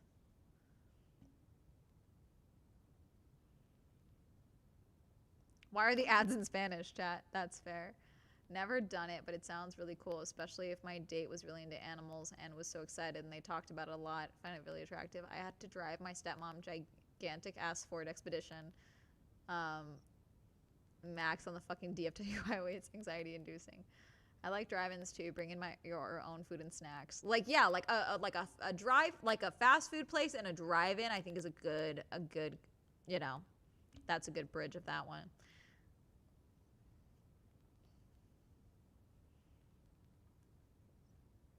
I don't know. Not everyone's has best friends that would be attracted beyond friendship. It's a manatee effect. The manatee effect? What's the manatee effect? Thank everyone. That's a really interesting POV because it was the opposite for me, but also I fully get the fear of losing the friendship. That's real. I'm only aqua. Texas State Aquarium is cool. Escape room dates, or is that to 2014? Not opposed to escape room date, but if you raise your voice at me one time, we're done. If you can't solve a simple puzzle or you get really aggro, I would be immediately turned off. I think it's too easy to get the ick in an escape room. So I would not risk an escape room day because I feel like it's so easy to get the ick. I love science centers. The Discovery Cube is dope. I need to go to a science museum. Was at one a few months ago, but it was to teach kids about acoustics. Didn't actually have time to check out the place. Showing someone a whale shark for the first time at the Georgia Aquarium is a flex. It is. The USS Lexington would be a boring date. Same here. I'm falling in love with myself first, and that feels like it helps my standards. Wait. That's the best way to go about it, I think. Planetarium date was dope for a date once, too. Let's have snack anywhere, anytime. Is that a How I Met Your Mother reference? Which one? Which one? Ask ChatGPT about the escape room. I will leave. LMAO. God, if they bring up anything to ChatGPT, I'm Not ChatGPT, please. Asking ChatGPT anything is a red flag. The manatee thing. Oh, it might be. I never watched How I Met Your Mother in full. I only watched it in bits. Thank you for following. Raina, did you not follow me before? Raina. Wait, is this the same Raina I'm thinking? Wait. No, different Raina. Sorry. Okay. I do have a friend that goes by Raina that is a demon as well. So I wasn't sure if it was the same person. Apologies, Raina. I did not mean to snap at you. Apologies. I have a friend who is also goes by Raina, but she goes by Raina's son. So she probably follows me still. That's probably going to change. The last season isn't worth it, in my opinion. We also have the Selena Museum here in Corpus Christi, Texas, and it's the other. I know which Selena you mean, obviously. I found it to be a decent learning tool for technical stuff at work. I don't think escape room would be first date. I think it would be good for longer term relationships where you already know the vibe of the other person under stress. Yeah, that's fair.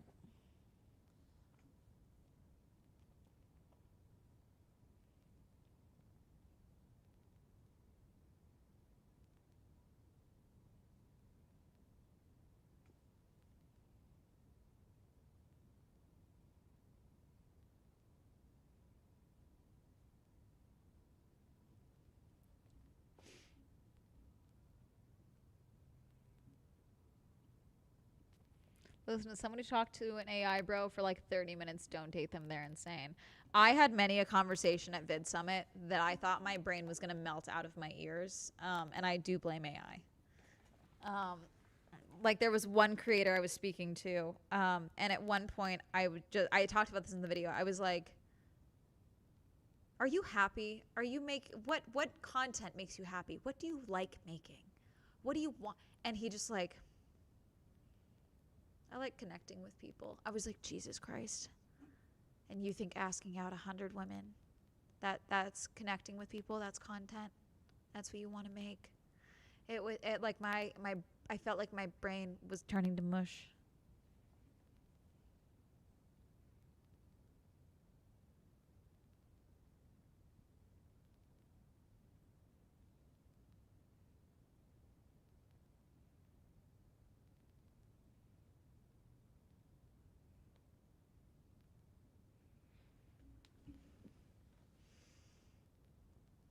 I've told him so often how much I hate generative AI. Ugh. Have you thought about streamlining your content with AI? Ugh. Yeah, it's a How I Met Your Mother thing. Pirates saw manatees as mermaids, but in this case, it's the reverse. You can only see your friends as attractive, but not in a romantic sense. Was there any Spotter studio presence at? No, not Spotter. Spotter was surprisingly absent this time.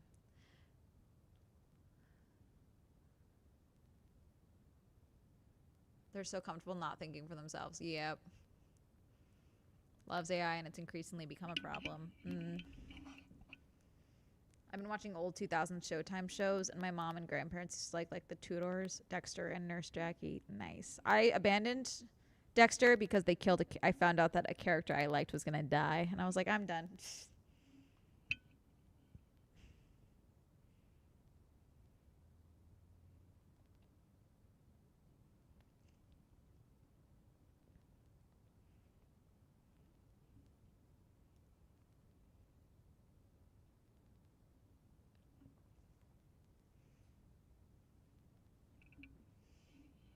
No, it's not comfortable. It's irritating. I need to get rid of this chair. I need to find a different one that I don't hate. I low-key hate this chair. I liked this chair so much when I first got it, and then I broke it. And we've just never gotten a new one since. I broke it during the Australian Grand Prix last year during our watch along when I got too excited. And I was like in a ball, and my thighs are just so meaty and powerful. I busted the chair. So it's pretty uncomfortable. I want to get a different one, but I just haven't found one that I like yet. I need one with better padding. The game style chairs are just really not comfortable for me. I'm a little too short, I think, so my spine is like, it puts my head at like a really weird angle on these things. So I think that's part of the problem. Is her mic off? Nope, my mic is on. It is on.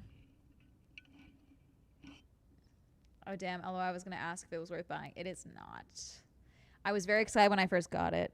And then like 2 weeks in, I was like, guys, I low-key hate this chair.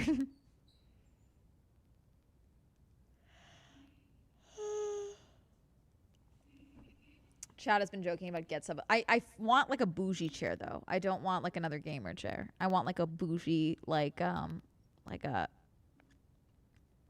super bougie desk office chair because I sit here a lot. I thought the joke was getting F1 or McLaren to buy you a chair. No, that was to buy me a chair for the sim rig. The sim rig. Hermes.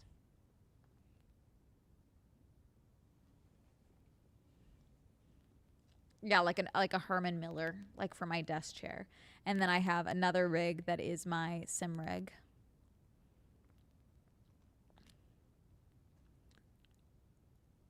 Yep. No, these things are not well optimized for sitting for a long time. They're just not.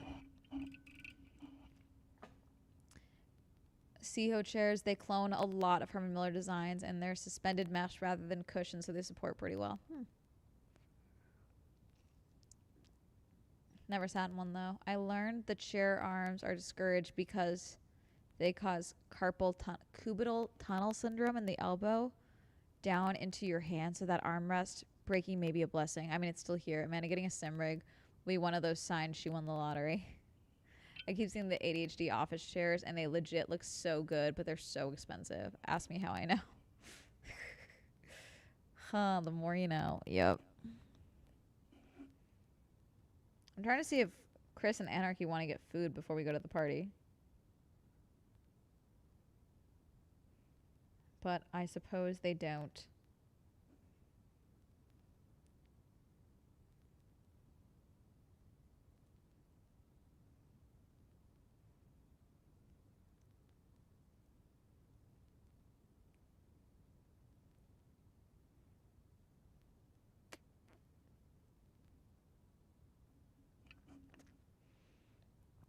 And no armrest are a must. I mean, I can sit cross-legged in this. The seat is pretty...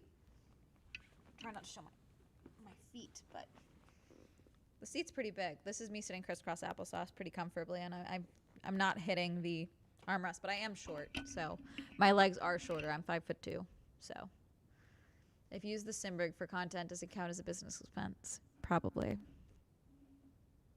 If I use it specifically for streaming.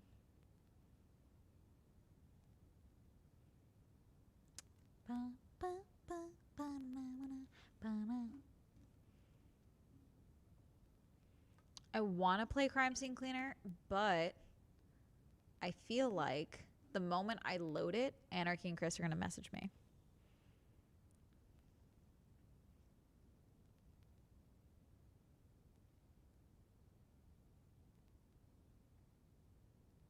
Bond over the fact that we both watched your videos. Thanks for being cool. Thank you. I love hearing that I'm hot with couples.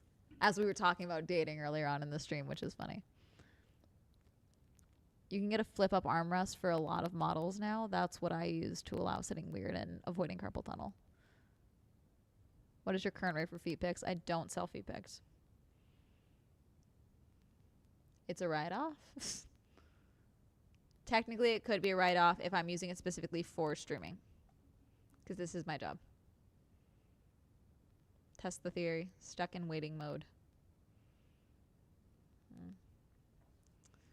Bum, bum, bum, bum, bum, bum. Let's see.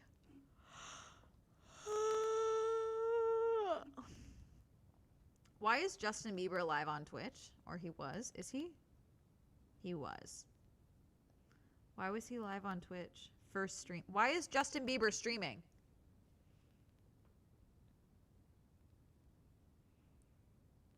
Sorry? Live on twitch.tv/Justin Bieber. Hermes. Buzz.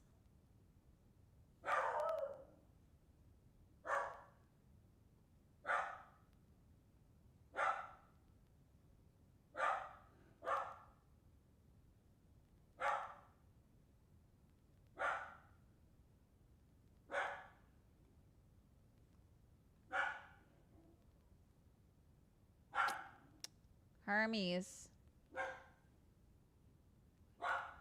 No Justin Bieber streaming. I guess not.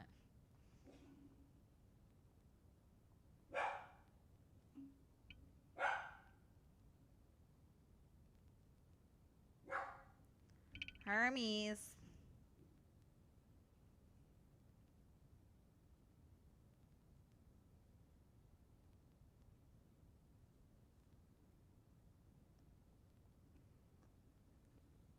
Hermes is valid. Really hates Justin Bieber. I've been meaning to start another playthrough of Crime Scene Cleaner. Well, we've been playing the Nightmare mode, and we're on the factory level.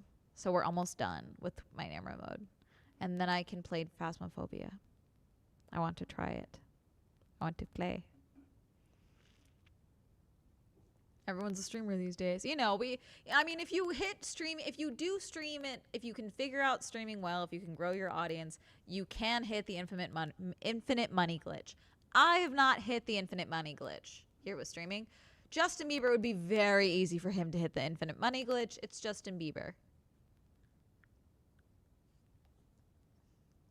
Hearing Hermes reminds me of the time I told my dog to leave it while in a work call, then realized my mic was on while my manager was talking. They were chilling. Do you have VODs of you playing Crime Scene Cleaner from the beginning? No. I think they're fully expired now on Twitch. I think they fully expired. Let me check. Content. Video producer. Let's see.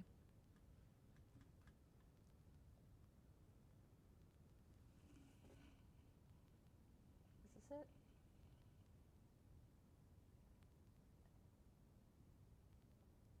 Okay, no, this is me playing Peak. This VOD is also expiring in a day. Let's see. Most of these are expiring in a couple of days. Nope. Nope. Nope. Yeah, no, all the original Crime Scene Cleaner vids are gone. They all expired. They all expired. Why is this unpublished? I definitely published this. Why are you unpublished? Weird. Weird.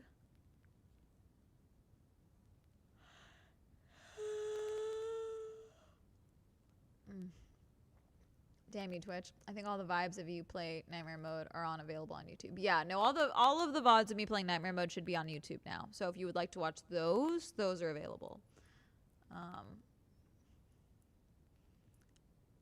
You stream games? No, I usually just end up streaming games lately. I don't really have a specific day. I can make this swap over now. You know what? I'm gonna game. They're not answering text messages. That's not my fault. Crime Scene Cleaner. If you don't want to stay, you don't have to. It's cool. But we're playing Nightmare Mode. Let's see. Boop. Y'all go over here. And then this goes here. And then the narwhal helmet goes on which channel? It should be on Girly Pop, not Girly Pop Go. Swell Shenanigans. This channel that the YouTube channel. Swell Shenanigans clips.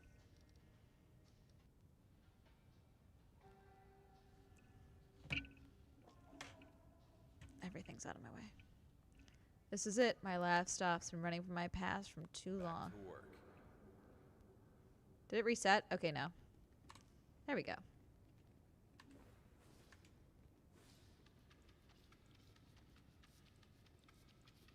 So basically this is Nightmare Mode. It's basically the same game that we played before, except different levels have different nightmares. Some of the levels were completely different. And it's just like, yeah, you're in an apartment, but you're there. It's like a completely different setup.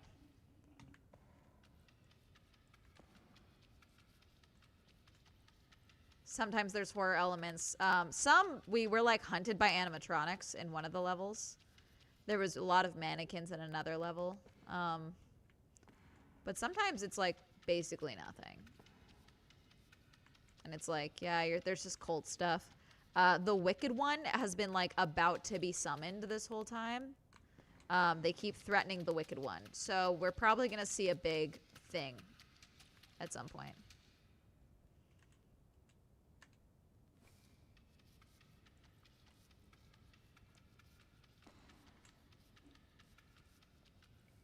I enjoy the sponging gesture he does. Yeah. He's locked in. Okay, I'm officially out of Oh, wait, no, I'm not. I need to get water and clean these off. Yeah, I'm gonna need to go get water. Where did I put it?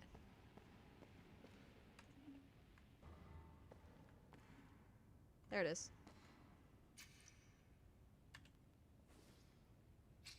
There we go.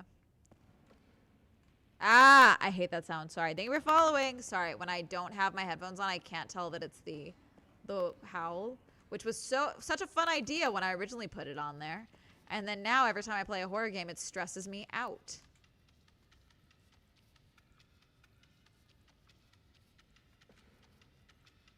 We almost got all the blood in this hall, so there's that.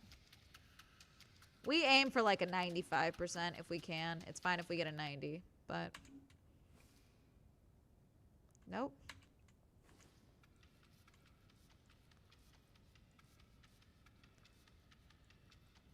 We already got 5 bodies, but there's 13 total, so... Okay.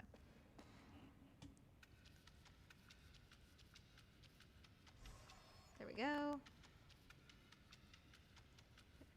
Hello. Oh. Same sound effect. Okay. Any other... Ah, you need to come over here with me. Okay. You come over here. Where's the other chair?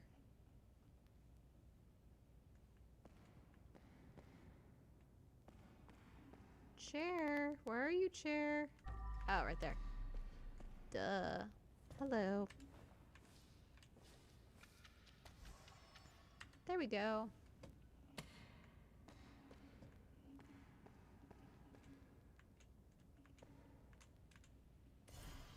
There we go. And then we got enough of the blood, so it's fine.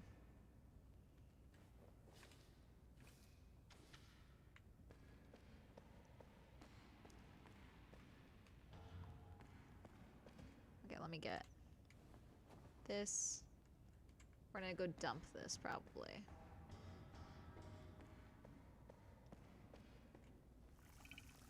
I'm not usually big on cleaning games, so this seems so nice and not frustrating as some. No, the bucket mechanic is wildly annoying, but it's fine today. But at the start, I knocked over that bucket like crazy. Okay, let's go through here. So we did that hall there. There's no way to get up from here. I gotta go this way. Okay, back in here. So there's more blood here. Let's go find where else the blood is. Are you... No blood but stuff. Okay. There we go. Lots of blood. And all the trash.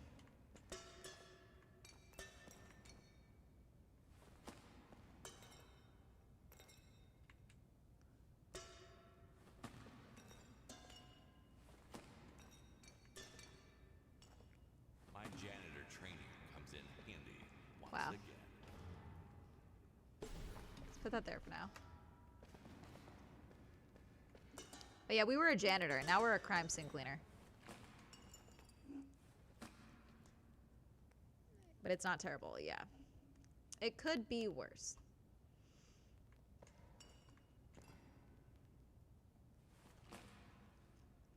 Clearly I need to get up there somehow.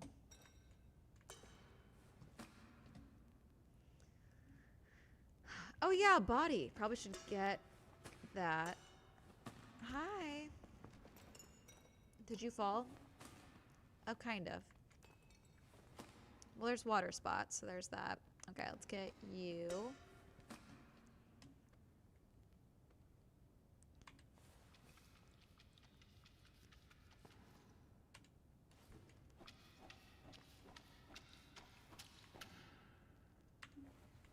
Let's get you. Hi. Thank you.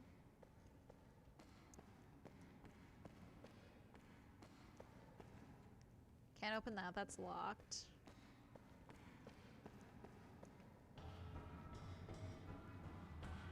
What's nice about this is I can just do this because my truck's down here. See? So I just go bloop. There we go.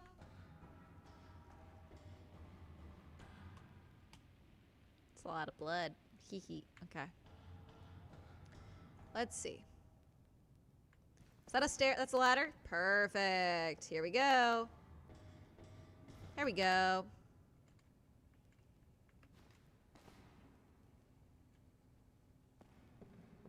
Yay. Oh, I can go down there. That's fun.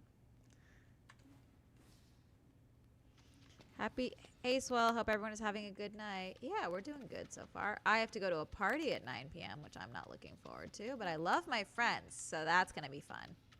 Get to see my friends.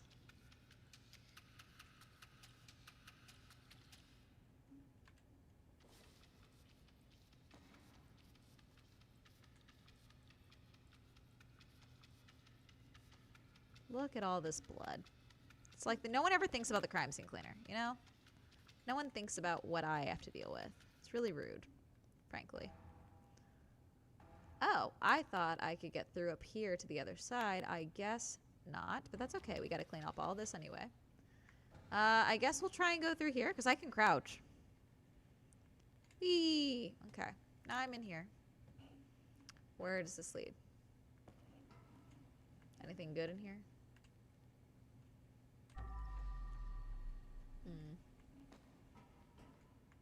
Okay, so I'm inside here. Yay! Oh, that moved. Cool. Good to know. Oh. Gotta get that. Any more blood? No.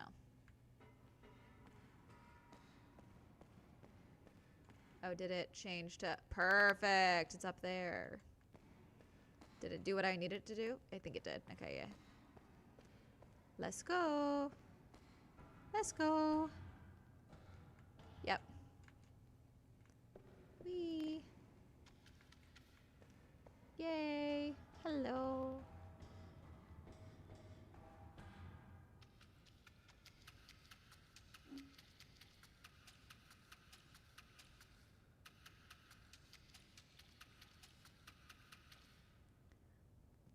Yeah, we're chilling. Finally managed to catch a stream. Your videos make great background noise, so thanks for that. Thank you.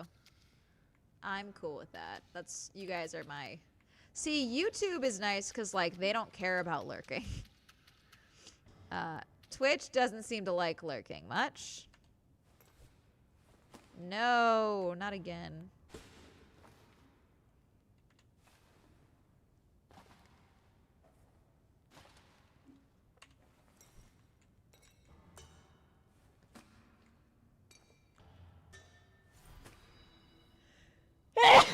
Whew. God, it's that time of year. My allergies are all over the place.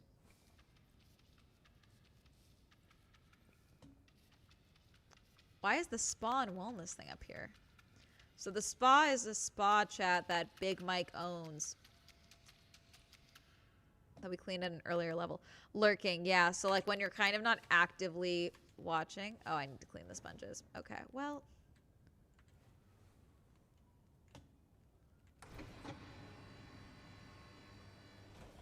What opened? Something opened. Eee. Let me over. No?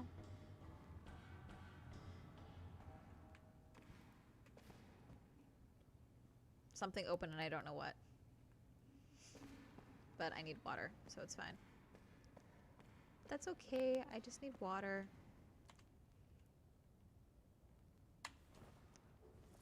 There we go. I feel like I just saw someone. So did I. I was like, I don't like that. That doesn't feel good.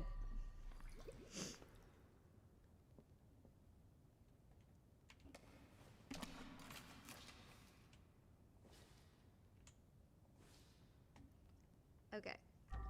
Let's see. Let's do number 2.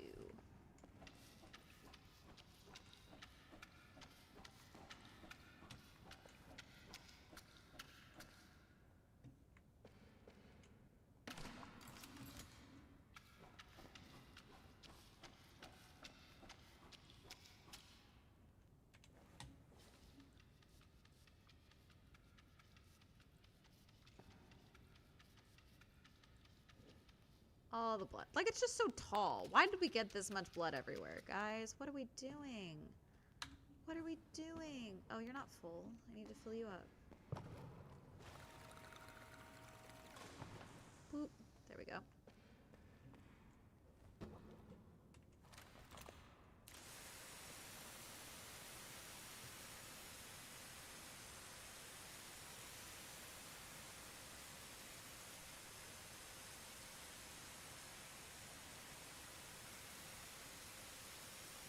Slow Curity Horror Brain. Yeah.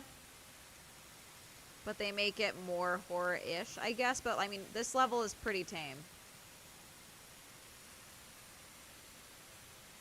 Even for the cult stuff, it feels really tame.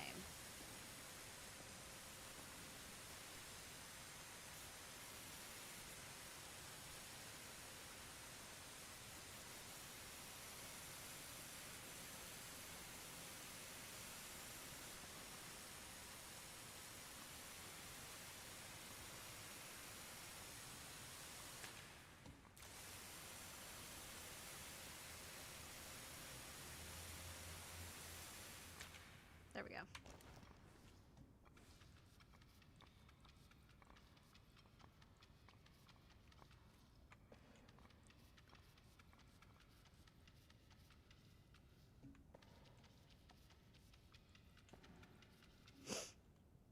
I thought CrimeCon was ass.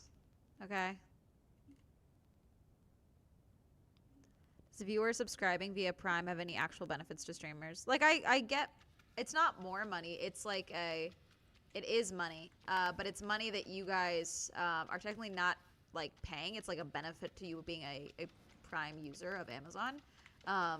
So it is like you are giving money to a streamer still. So, like, I read off what money I've made from stream for one. Whoop, I don't know what happened there. The other day, and I got $11 from Prime subs that day. That stream. So it's not nothing. Like, it is something.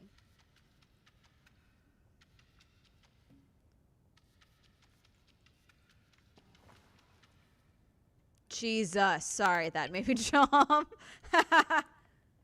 Thank you for subscribing, Riggy Cat. You won the Swell Grand Prix with a Prime boost. Thank you. Sorry. That was funny. That made me laugh. It always gets me sometimes. Okay, that switch did something, and I don't know what it did, chat. So that's going to be interesting. Okay, I'm going to take you. Oh, nope. That's not what we want. You're going to come with me because you're going to refill. And then you're going to come away. And then you are going to refill. This feels like a cozy horror game. I agree. I mean, I like it a lot. I want more, like, storytelling, crime cleaning stuff, frankly.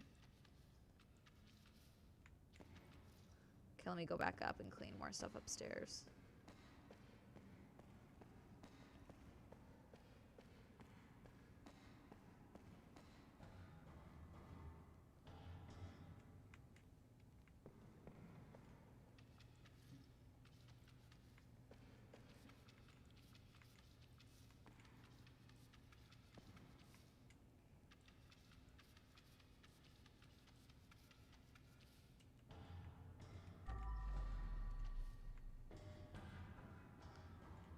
All the blood.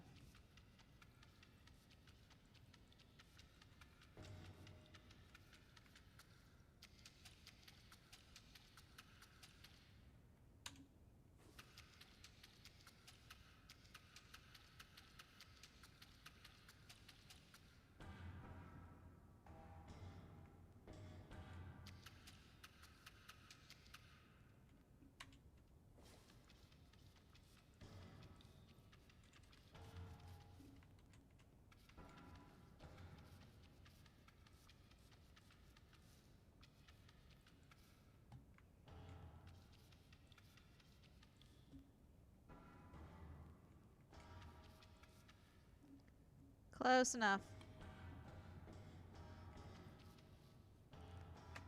Let me over. Okay, that mannequin. Is that thing not open yet? You would think it would be open by now.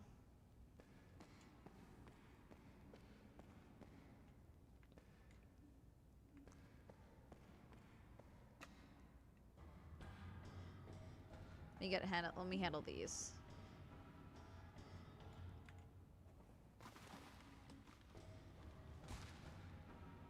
The gate to the I mean that opened, so maybe that'll help. Maybe it was this? It must have been.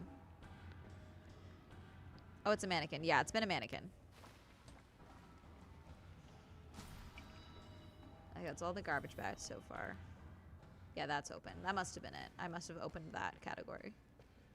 Let me clean off all of my utensils. There we go. My cleaning supplies.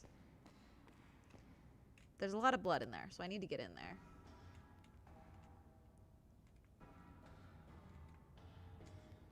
Is that open? You are open. Huzzah. Incognito mode. Okay. Hi. Why is there so much blood in here? Why are these mannequin parts everywhere? This is really weird and creepy. Thank you.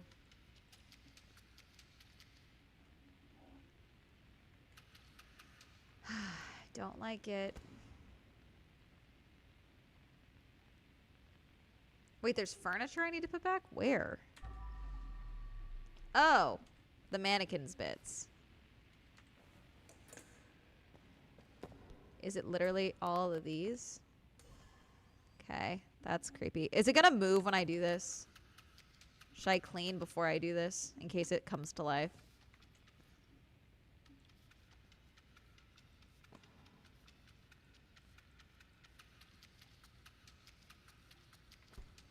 Okay, so this is the rest of the blood in this hall, I guess. That head looks evil. Okay. What the? Is that the arm? Oh, God. This is gonna be bad, isn't it? A gun? I'm not giving this bitch a gun. Yes, I am. There we go. Okay, I'm gonna give her the head. And I'm gonna be ready to run, I'm assuming. Oh, God. Okay. Okay. Oh, God. Nope. Fuck.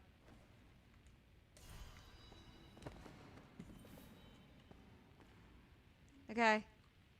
I did it. Do I? It's gonna follow me, isn't it? Okay. I don't like it. Okay. Okay, she's still there. This is good. This is good. This is good. Let's get the fuck out of here. Okay. Whew. Still probably down there? Anything that... Oh, that was where we were. Okay. Crouch. Oh, good. We're wearing gloves this time. We have not worn gloves before. Okay, that's where we were before. I feel like I'm going to go somewhere, and then she's going to show up, and I'm going to get the shit scared out of me. Okay, that's a bot. What was that sound? I don't like that. Hello. Please don't fall when I grab you. There we go. Are you down to where... No, that's down into the pocket, the hole. Okay, I did see there was... Okay, there's the pit where I need to toss the bodies. There we go. Come on. Close enough. I'll fix it later.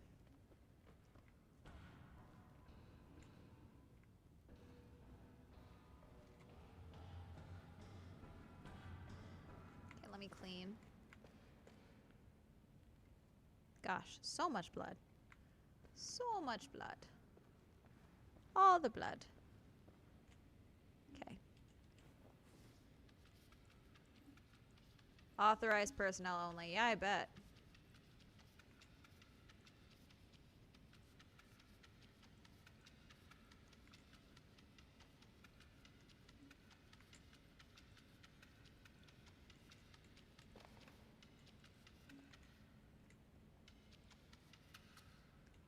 So that was only 5% of the blood, which means there's way more blood somewhere else in here. There's blood over there. The fuck was that? If she just shows up, I'm gonna start screaming.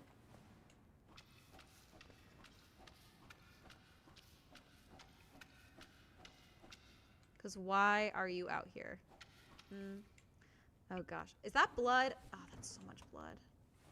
That's all blood, chat. Look at that.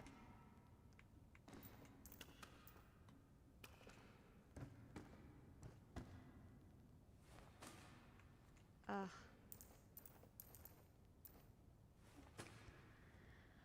I'm on the edge of my seat, lol. This thing. I don't know how I'm gonna open that up. It says there's... Okay. Well, I need to get back up there because I need to get... Oh god, why are there footprints? Why? Ah, this guy again. Well, this was part of the initial storyline. This guy trying to take over, get revenge on Jim. Hermes. So let me go back up the stairs. And then go back down the tunnel. We'll go take the tunnel route. Hermes. Hermes. I could just turn on this, but I don't really want to deal with that. Yeah.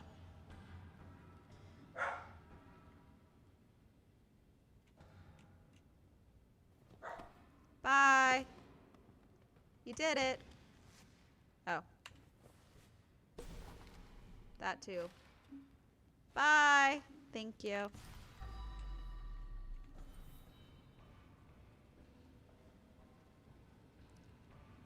For a gamer with OCD. Yeah, it's kind of helpful. It's nice. Okay. Let's see. Okay, more trash. All the trash. All the trash. I'm gonna have to make more trash because I'm gonna have to break some of these buckets. Let's get rid of that. Let's get rid of that. How are you in there? Okay, so there is a way for me to open up the grates then. Oh, key. Good to know. So I can't get you just yet. Is there another body over here? There's gotta be. There's too much blood. No? I have to get in there.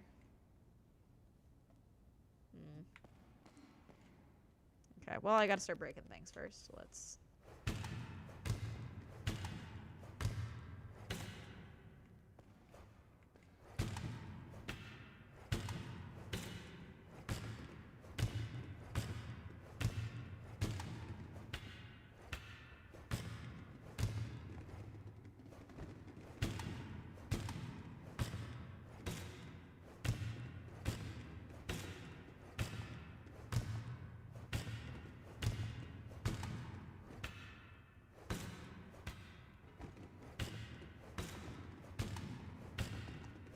break the boxes. Break the boxes. Nope. His arm just kind of being out is crazy.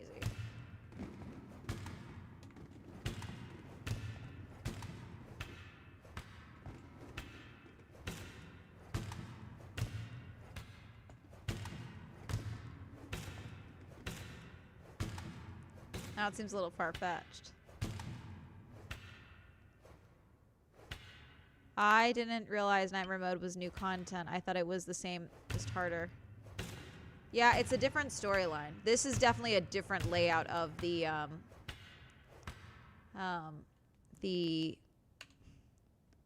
original story. Of course you're not going to be where I need you to be. Okay, I'm going to throw you over here for now.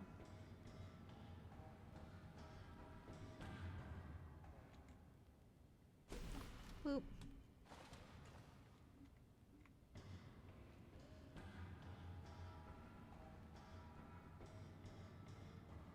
I've only gotten 8% of the blood up here, chat. Why is there just a pile of pizza? What are we doing? Okay, well...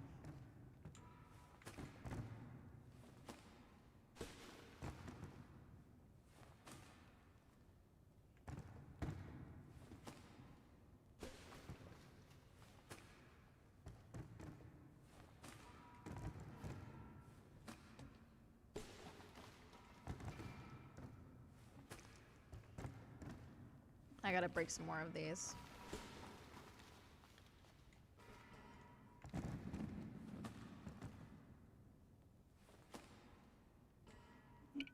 Okay. More breaking.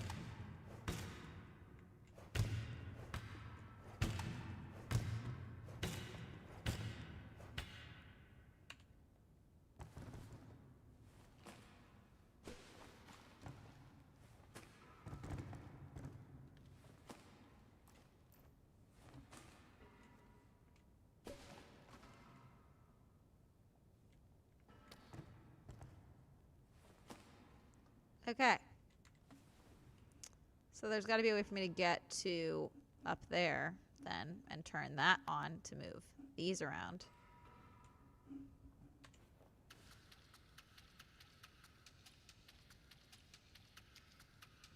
There's another thing of evidence here somewhere. This is on top of stuff, so there's definitely something back there.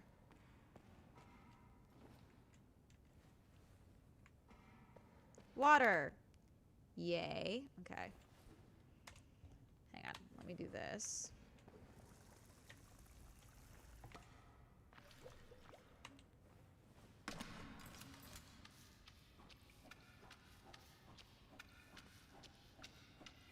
Can I access this way?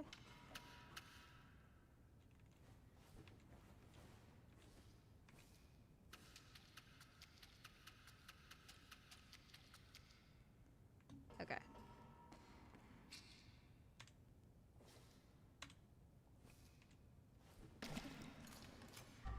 Okay. So there's a lot of blood. That's not good.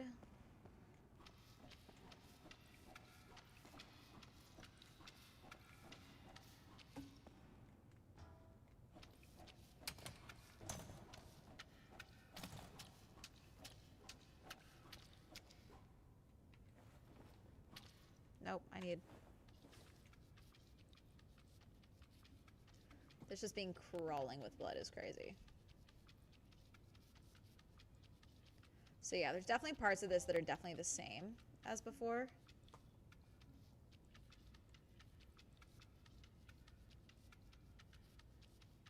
We definitely haven't seen a clue in a while.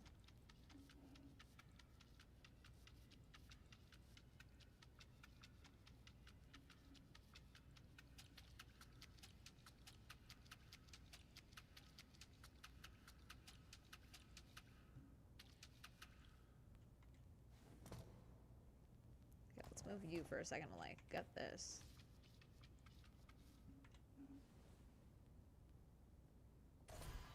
The one piece of furniture that is out of place in this area, that's funny.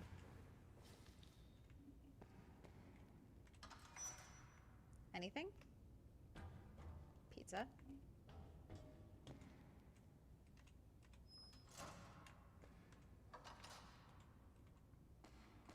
Nope.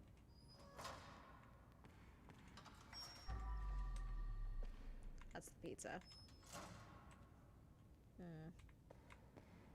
Do you open? No. Yeah, so I definitely need this to be lifted for me to get into this. Okay, let me go back up.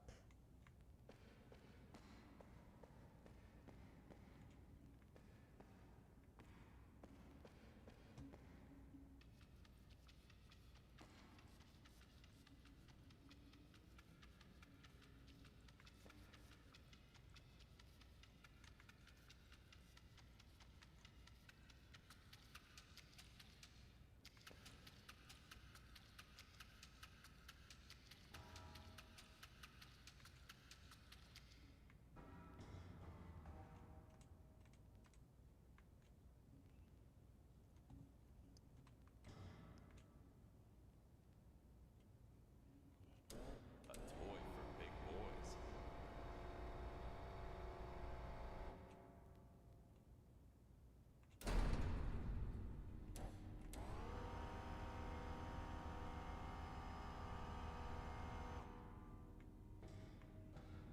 Whee! And there's a ladder. Okay, let me get one.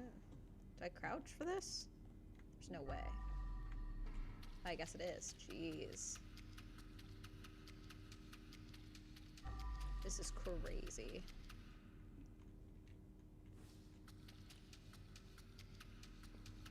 Why even have this? This is dumb.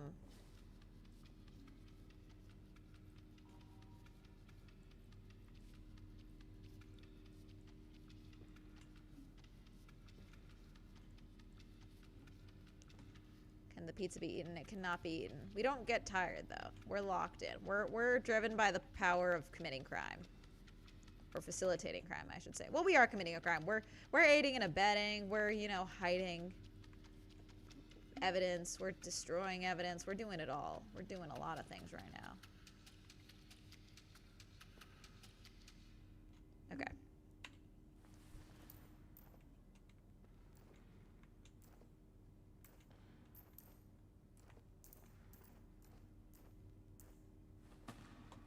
Is there another piece of evidence? Hi. You gotta come with me. No, fuck. Hi.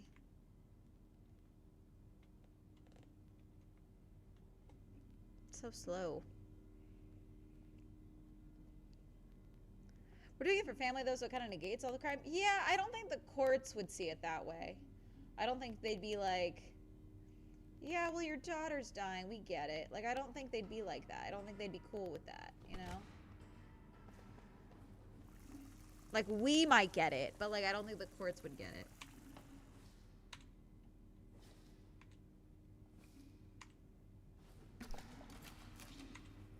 Okay, let me go back down here. Get this done. Get this locked in. Boop.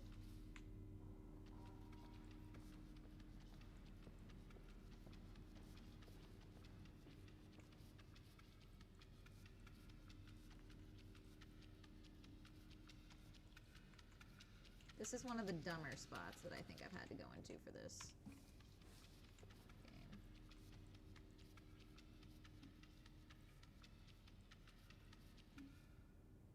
I didn't even realize the whole wall is covered in blood. I probably should get there.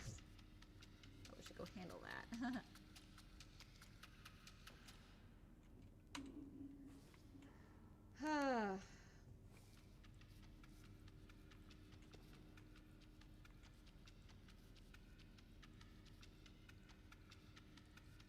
Okay, good. I feel like I'm gonna turn around at some point and the mannequin's gonna be there watching me, and I don't know what I'm gonna do with that.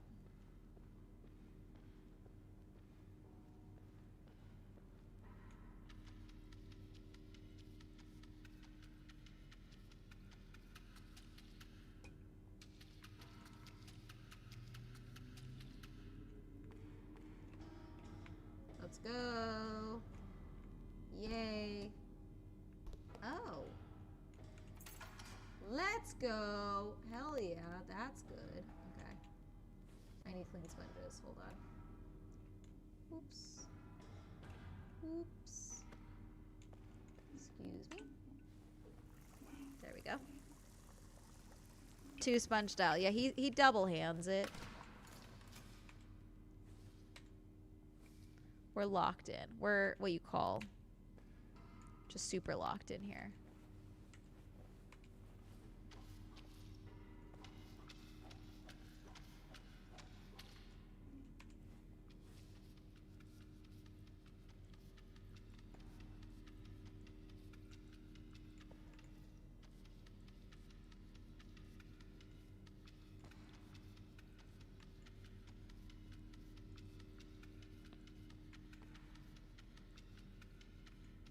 Let's see.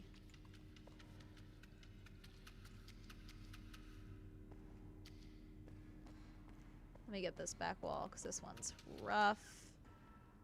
Oh, I forgot the spot. There we go. Oh, another body. Okay, well. One bullet hit her leg. The other went through her neck. Poor girl. This wasn't supposed to happen to her. That's where we broke you down. Wait, is that about me? Because that's my bucket. Wait. This is the pizza. Wait, this is the pizza girl. This is from the first level. Or no, not the first level. This is one of the levels. Wait. Is this Play About Us?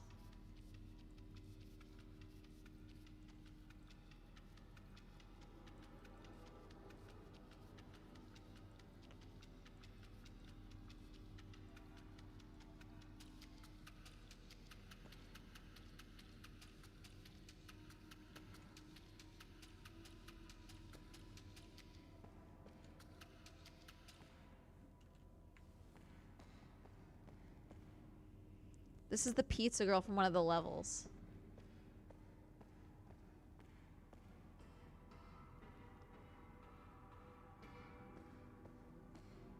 Guys. Guys, is this Play About Us? Hermes, what are you doing?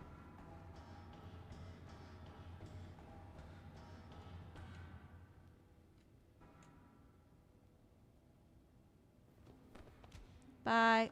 Sorry. I should get all the bags and stuff up here.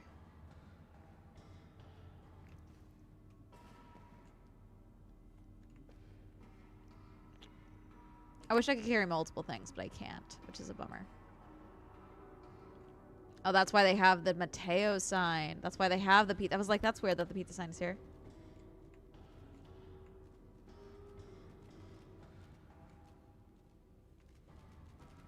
Is she glitching?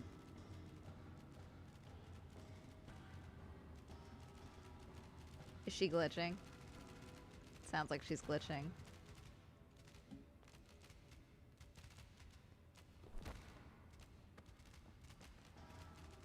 Okay.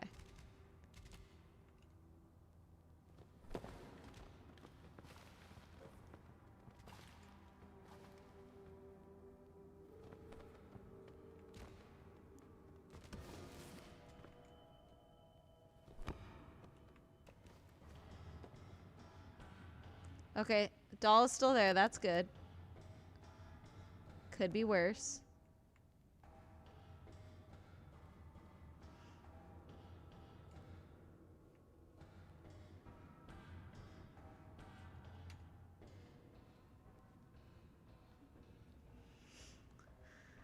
You are the wicked one because you've been summoned to every level. Oh, we might be the wicked one, chat. We might be the wicked one. That would make a lot of sense. I know I could make this easier on myself and just use the thing, but I don't trust it.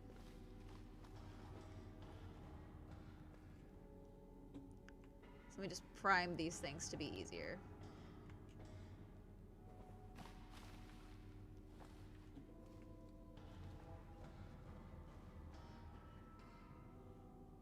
Watch me be the... God damn it, I think you're right. Watch me be the wicked one.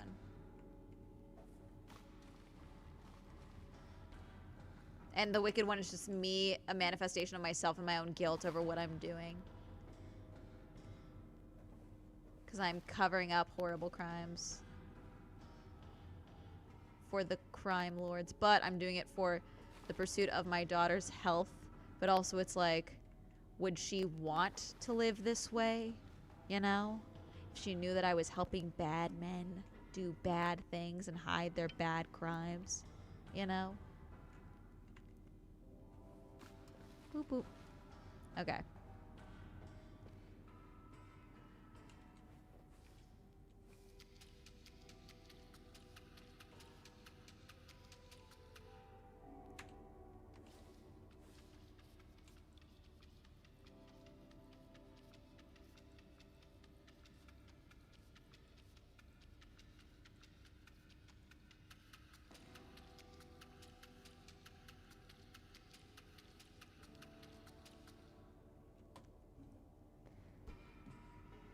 There's more blood on this level and I don't know where it is.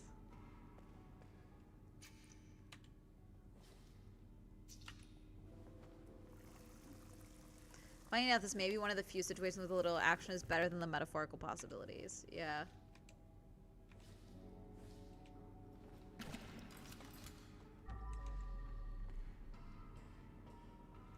Oh, there's blood up there. I gotta remember to get that. That's what I missed. I was like, that's weird.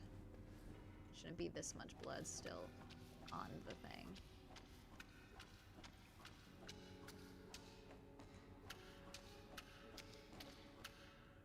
Okay. Let me do this.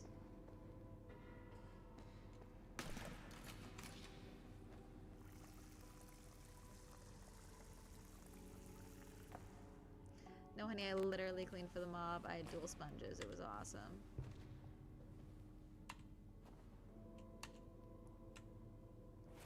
There we go. And then I climb up here. And then I do a 3. And then I clean that. 'Cause that's a lot of blood. There we go. And then I climb up here. I get this blood. And this should be enough.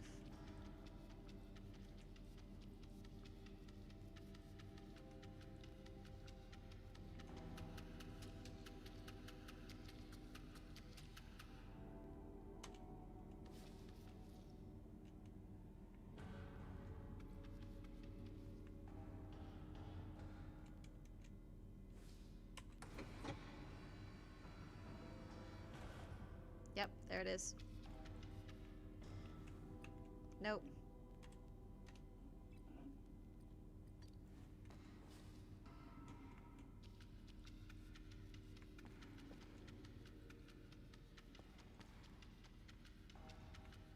Close enough.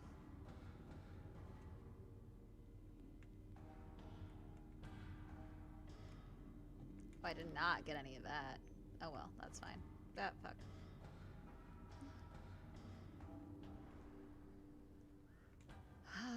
Okay, well, there's more. Secret discovered. Wait. Up here?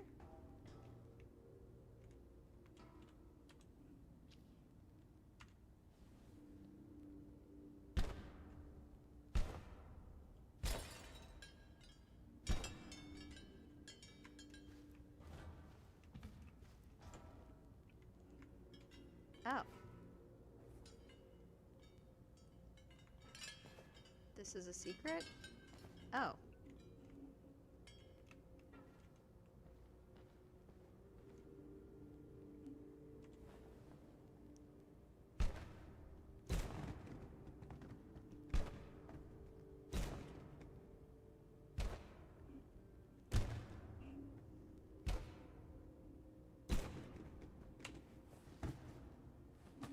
Ugh.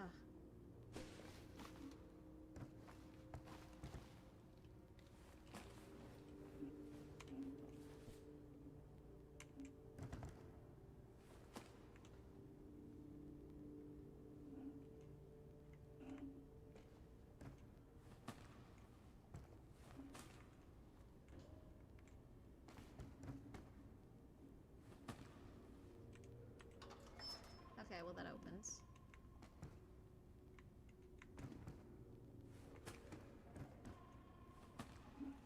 Okay, this is a lot of... This doesn't feel like a secret. I feel like I was supposed to find this.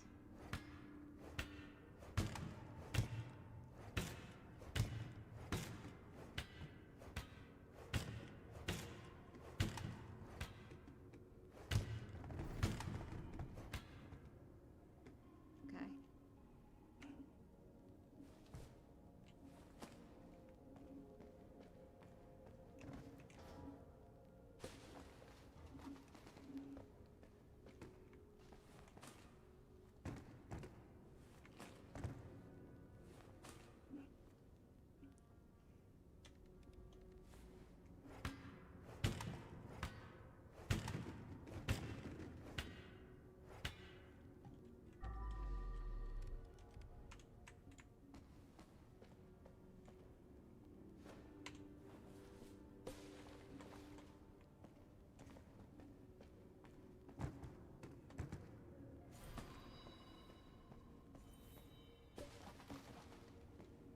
Getting all the trash, apparently.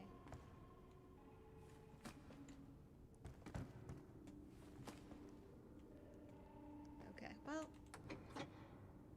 no idea what that turned on. Why is there blood here?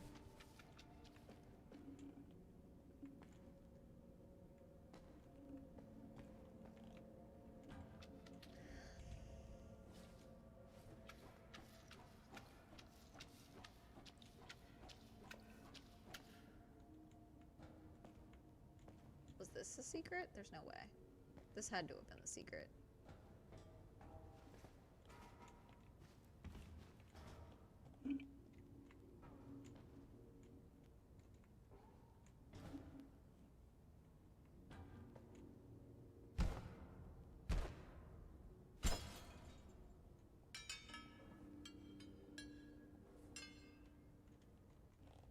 Ah! Sorry, I hit the button. You guys can't tell. It doesn't look like anything to you. To me, I hit the button. There we go. That's another way to get in and out of this. And here's water. Yay! Okay. No, I need...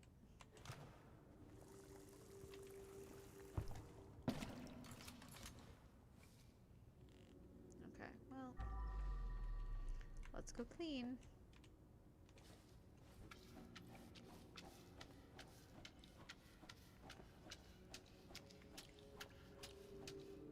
Is anyone watching High Potential, by the way? Is anyone locked in on that with me?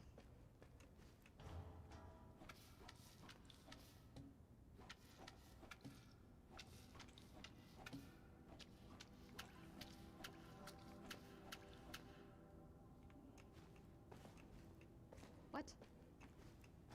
Weird.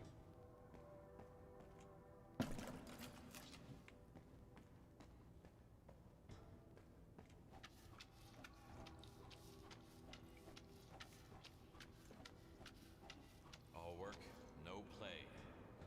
Goddamn. Okay. Jeez, Kowalski. It was dark. Really grim there, Kowalski.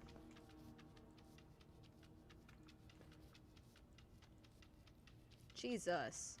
Imagine you go to work and then you get massacred. Like, that's crazy. Shoved under the desk is crazy, actually. Hi.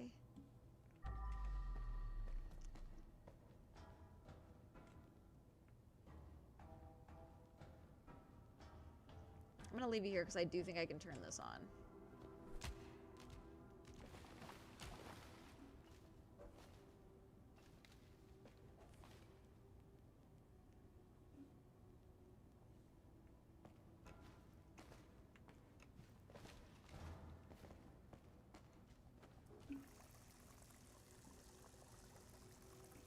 High Potential is a TV show that is about Morgan Guillory. Morgan is an extremely intelligent woman who works for LAPD as a consultant. It's like, it's very psych related. If you ever liked Psych, it's very psych coded, but she's not like a psychic. She's just extremely intelligent and is a consultant for the LAPD, and it's funny and crime-y. It's like very, it's very Psych meets Bones. Anything over here? Okay, well, I need to get in there. Y'all gotta, oh god. Well.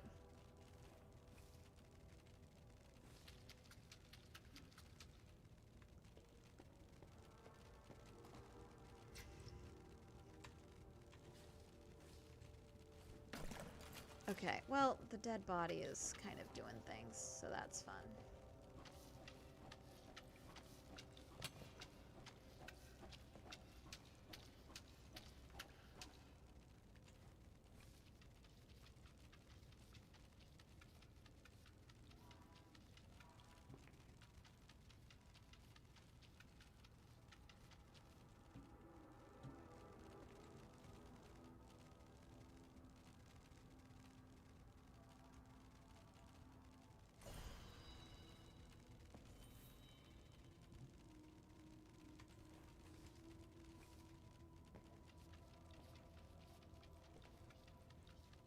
Hermes.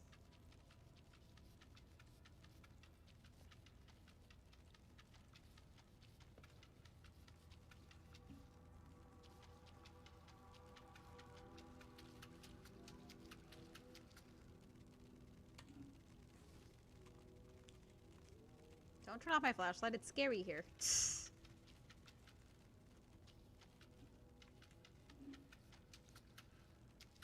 Season 2 is airing right now, which is why I wanted to see if anyone was watching it. Because I have thoughts about a character that's been introduced in Season 2, and I need to see if anyone else has the same thoughts. But I don't want to spoil anything if none of y'all have watched it. Did I open this? I guess I must have. Okay, must you continue to glitch? Yeah, clearly. Okay, let's do this.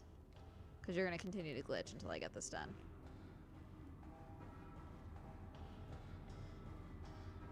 Until I just deal with you.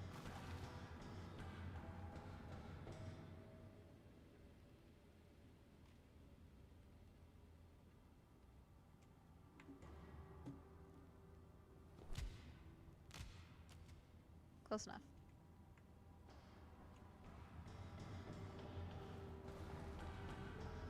Whee! Okay.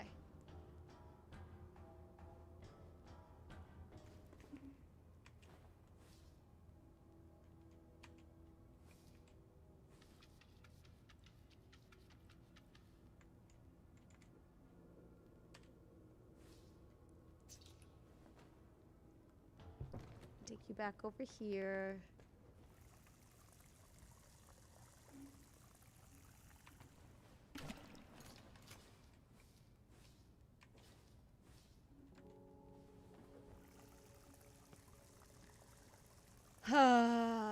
Okay, let's see. Let's go clean more blood. More blood. Mm, ha, ha, ha. Don't spill.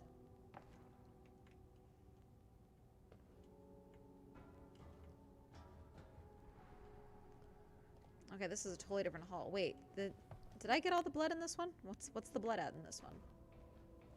Oh, 98%. Yeah, that's fine. I'm cool with that. There's a lot of trash in this one, unfortunately.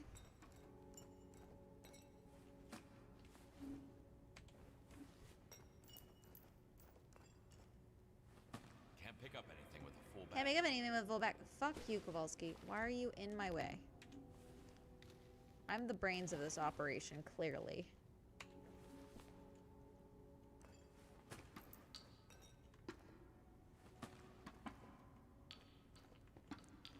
Okay, let's see.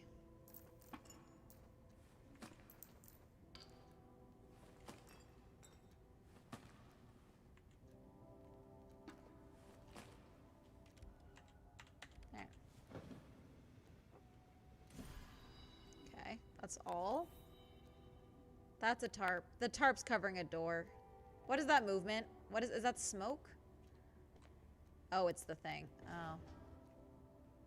Well.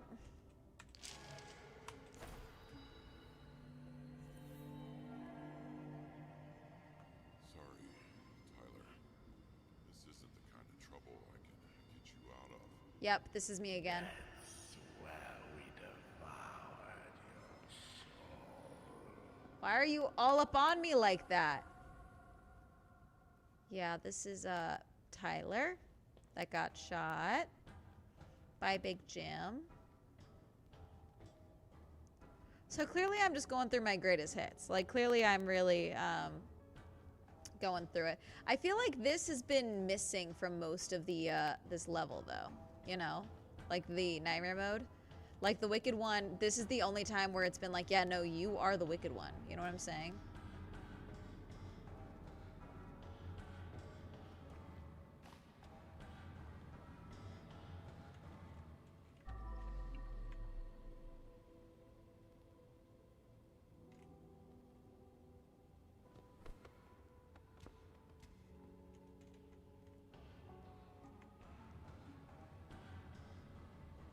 Let me just handle these now.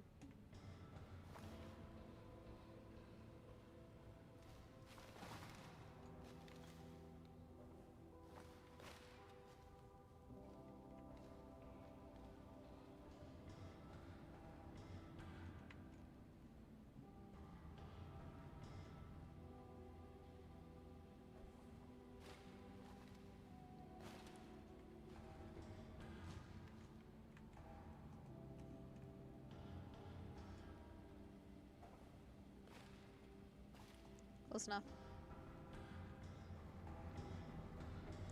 Eee.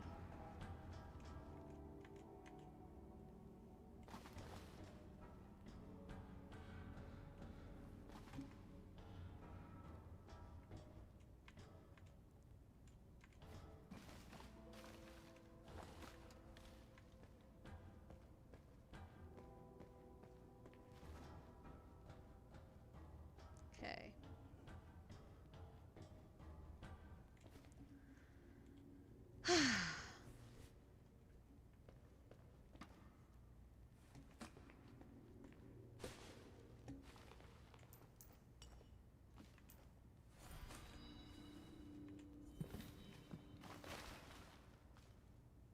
No, why would you? Okay.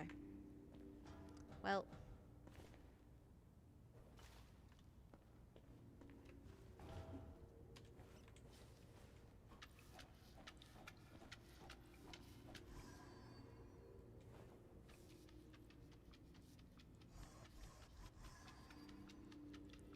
The mice being everywhere is still weird. You know what's missing this level is ducks. I feel like there's been no ducks this level, chat.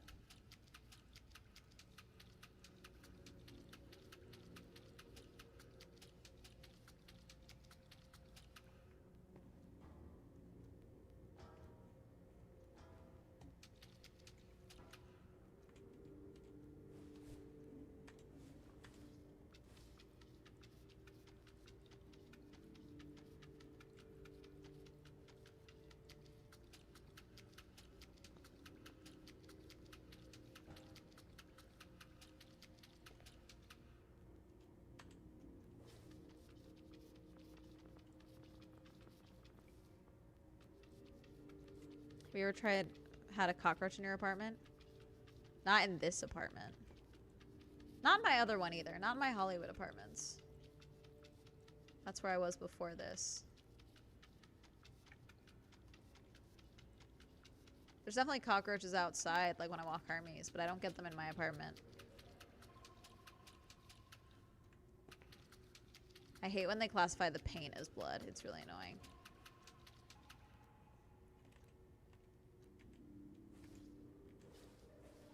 Okay.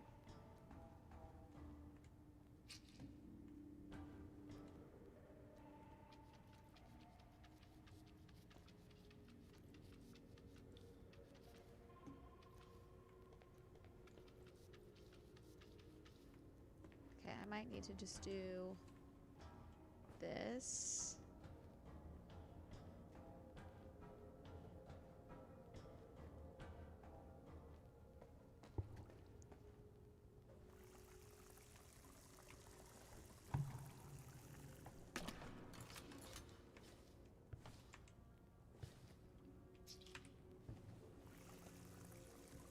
It was supposed to be a different type of blood. LOL. No, it's definitely supposed to be,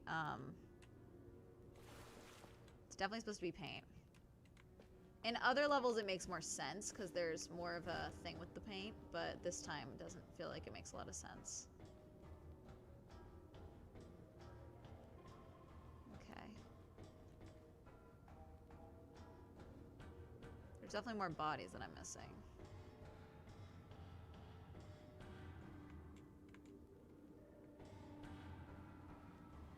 Oh, God. Well.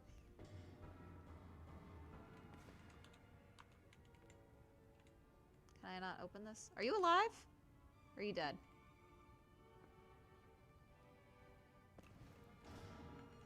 How do I get in you?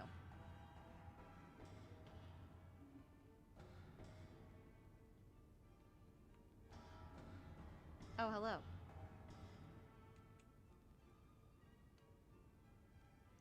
Okay, you're dead. Was this just a road to nowhere? Is this everything? I guess it is. Okay, let me take the body out.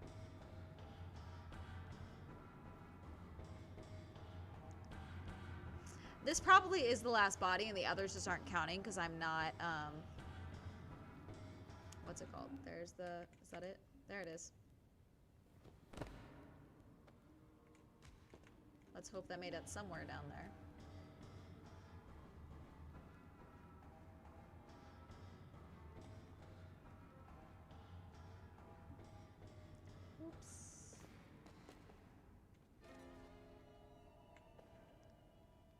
the music is not ideal.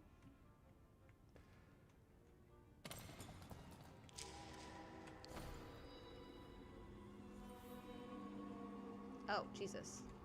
They got a lot of dirt on you, didn't they? And now, you are now one of us.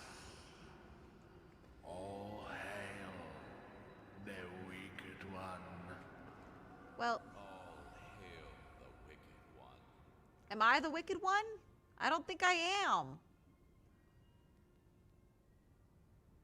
I really don't think I'm the Wicked One, actually. I don't know.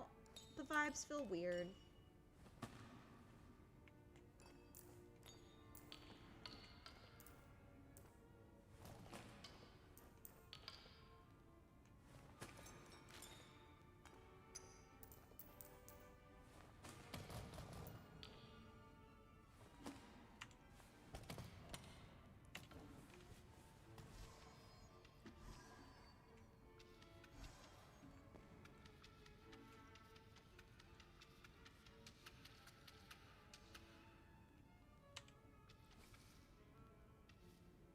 Why is there so much blood in here? This is excessive. The Wicked One wants you to be cleaner, actually. This is excessive.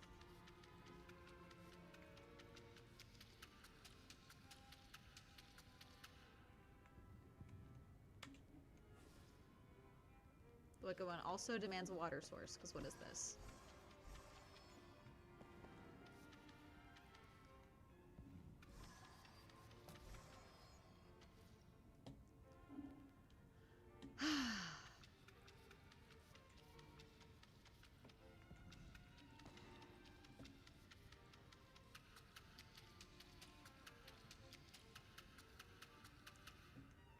So what, I became a cult leader because I did work for the mob? Is that the story?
Well,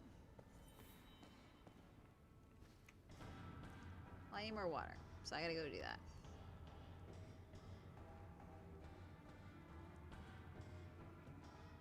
I think we're the Wicked One, but I also think we're not the Wicked One. You know what I'm saying?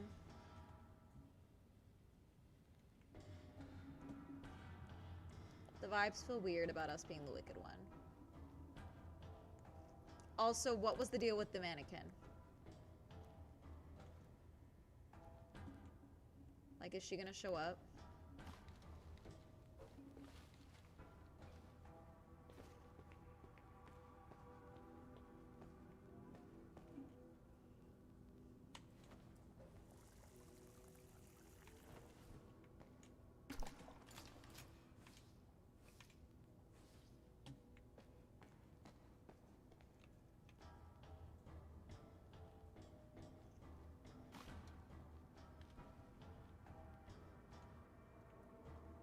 Is that?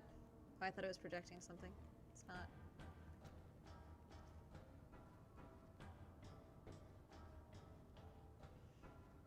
Not liking the vibes.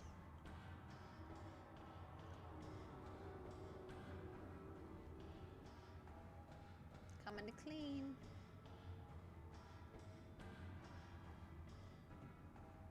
The music is also weird. I don't like it.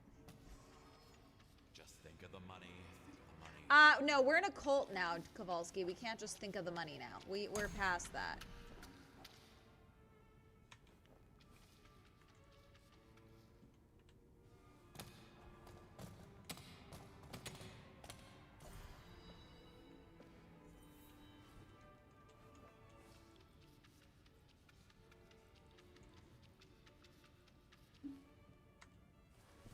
that's right. I'm not dumping out the thing here.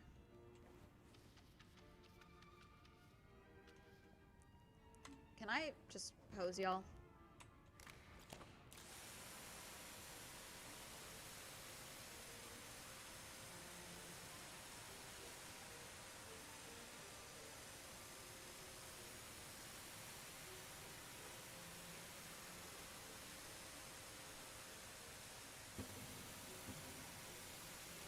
Armies.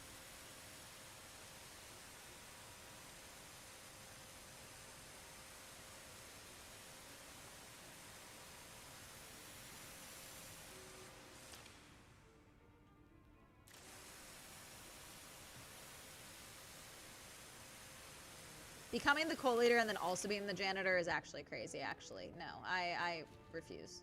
That's crazy.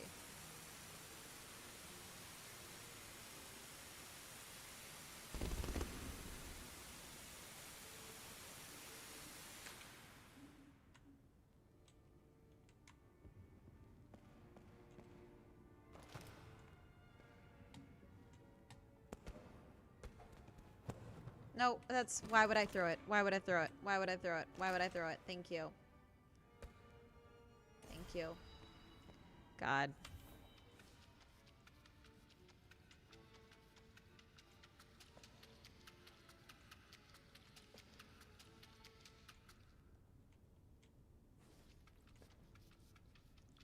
Like, I felt like the finale of the other game, of the other levels was like actually really like reasonable. Like, it made sense.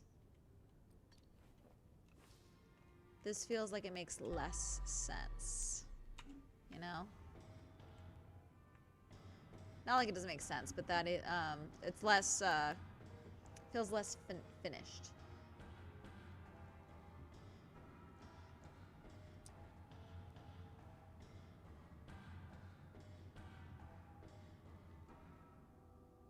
Why do I have it like it's an MLM or religion? Or, oh, it's very culty. It's very religious. The founder is pretty religious. It's a pretty religious event. And, you know, a lot of the guys that end up going, they like seeing their friends. Like, there is a friend element to it that I think is relevant, that people, you know, like. But, you know, I also think that there's a lot of it that is, you know, not as useful as some people think it is, you know. Like, and I usually enjoy myself at Vid Summit. I don't want to pretend that I've never enjoyed myself at Vid Summit. It just has a fairly odd vibe. And I do, in previous years, I think it's been much more, why is there a light? How do I get to you? In previous years, I definitely think there's been, it's been more useful than it is currently, you know.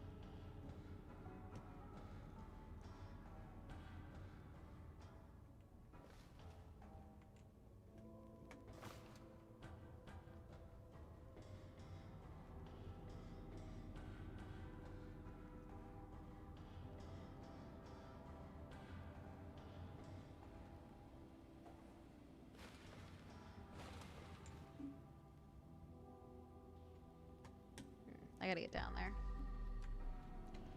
Whoops. Let me over. There we go. Hello. You gotta come with me.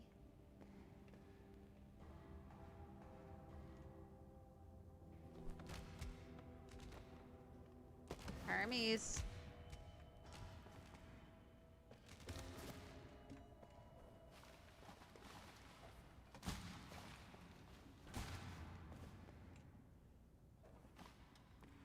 Let me see if I can get the switch going on this thing, because then if I can...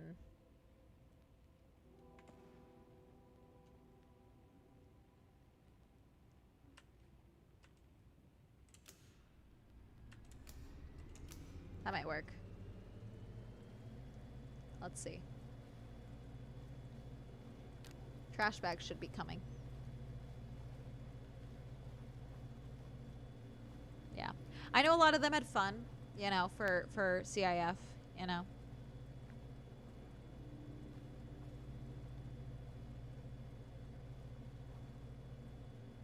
Come on, trash bags. You better be coming.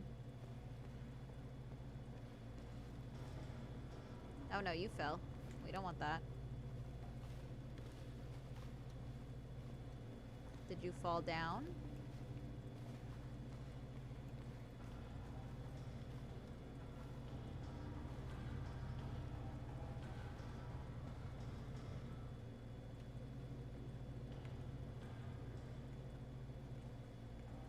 Okay, well, the other trash cans, fuck it. We're gonna get most of them. Hello. You gotta go up here.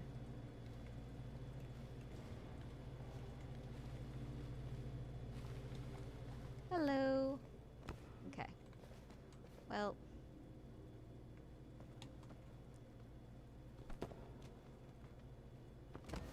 Wait, there's more blood down here that I didn't get? Oh, probably. That would make sense, actually. Yeah, there's quite a lot of blood down here, actually. Hee hee. I never found water down here.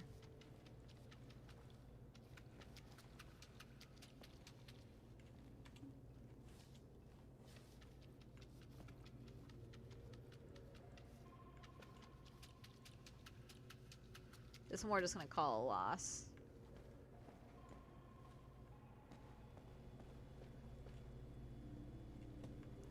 Yeah, we're just gonna call it a day. So that was it. We're the wicked ones. That's the big reveal. Alrighty. I'm just gonna say those other two.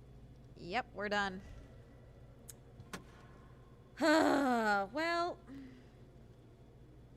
No, let me leave. Why did we look out? That was weird.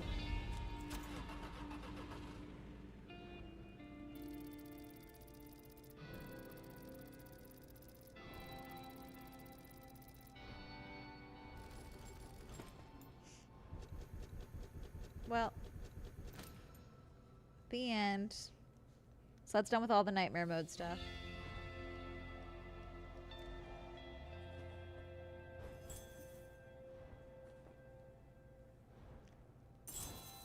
And then we're going to call it a night because I'm going to take Hermes out before the party and stuff because I'll be back later than his normal nighttime. Bedtime.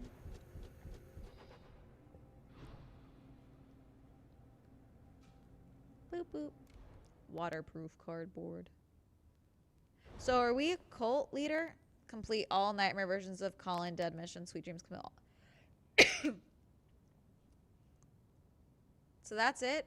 That's everything? We're in a cult now? Alright. Well,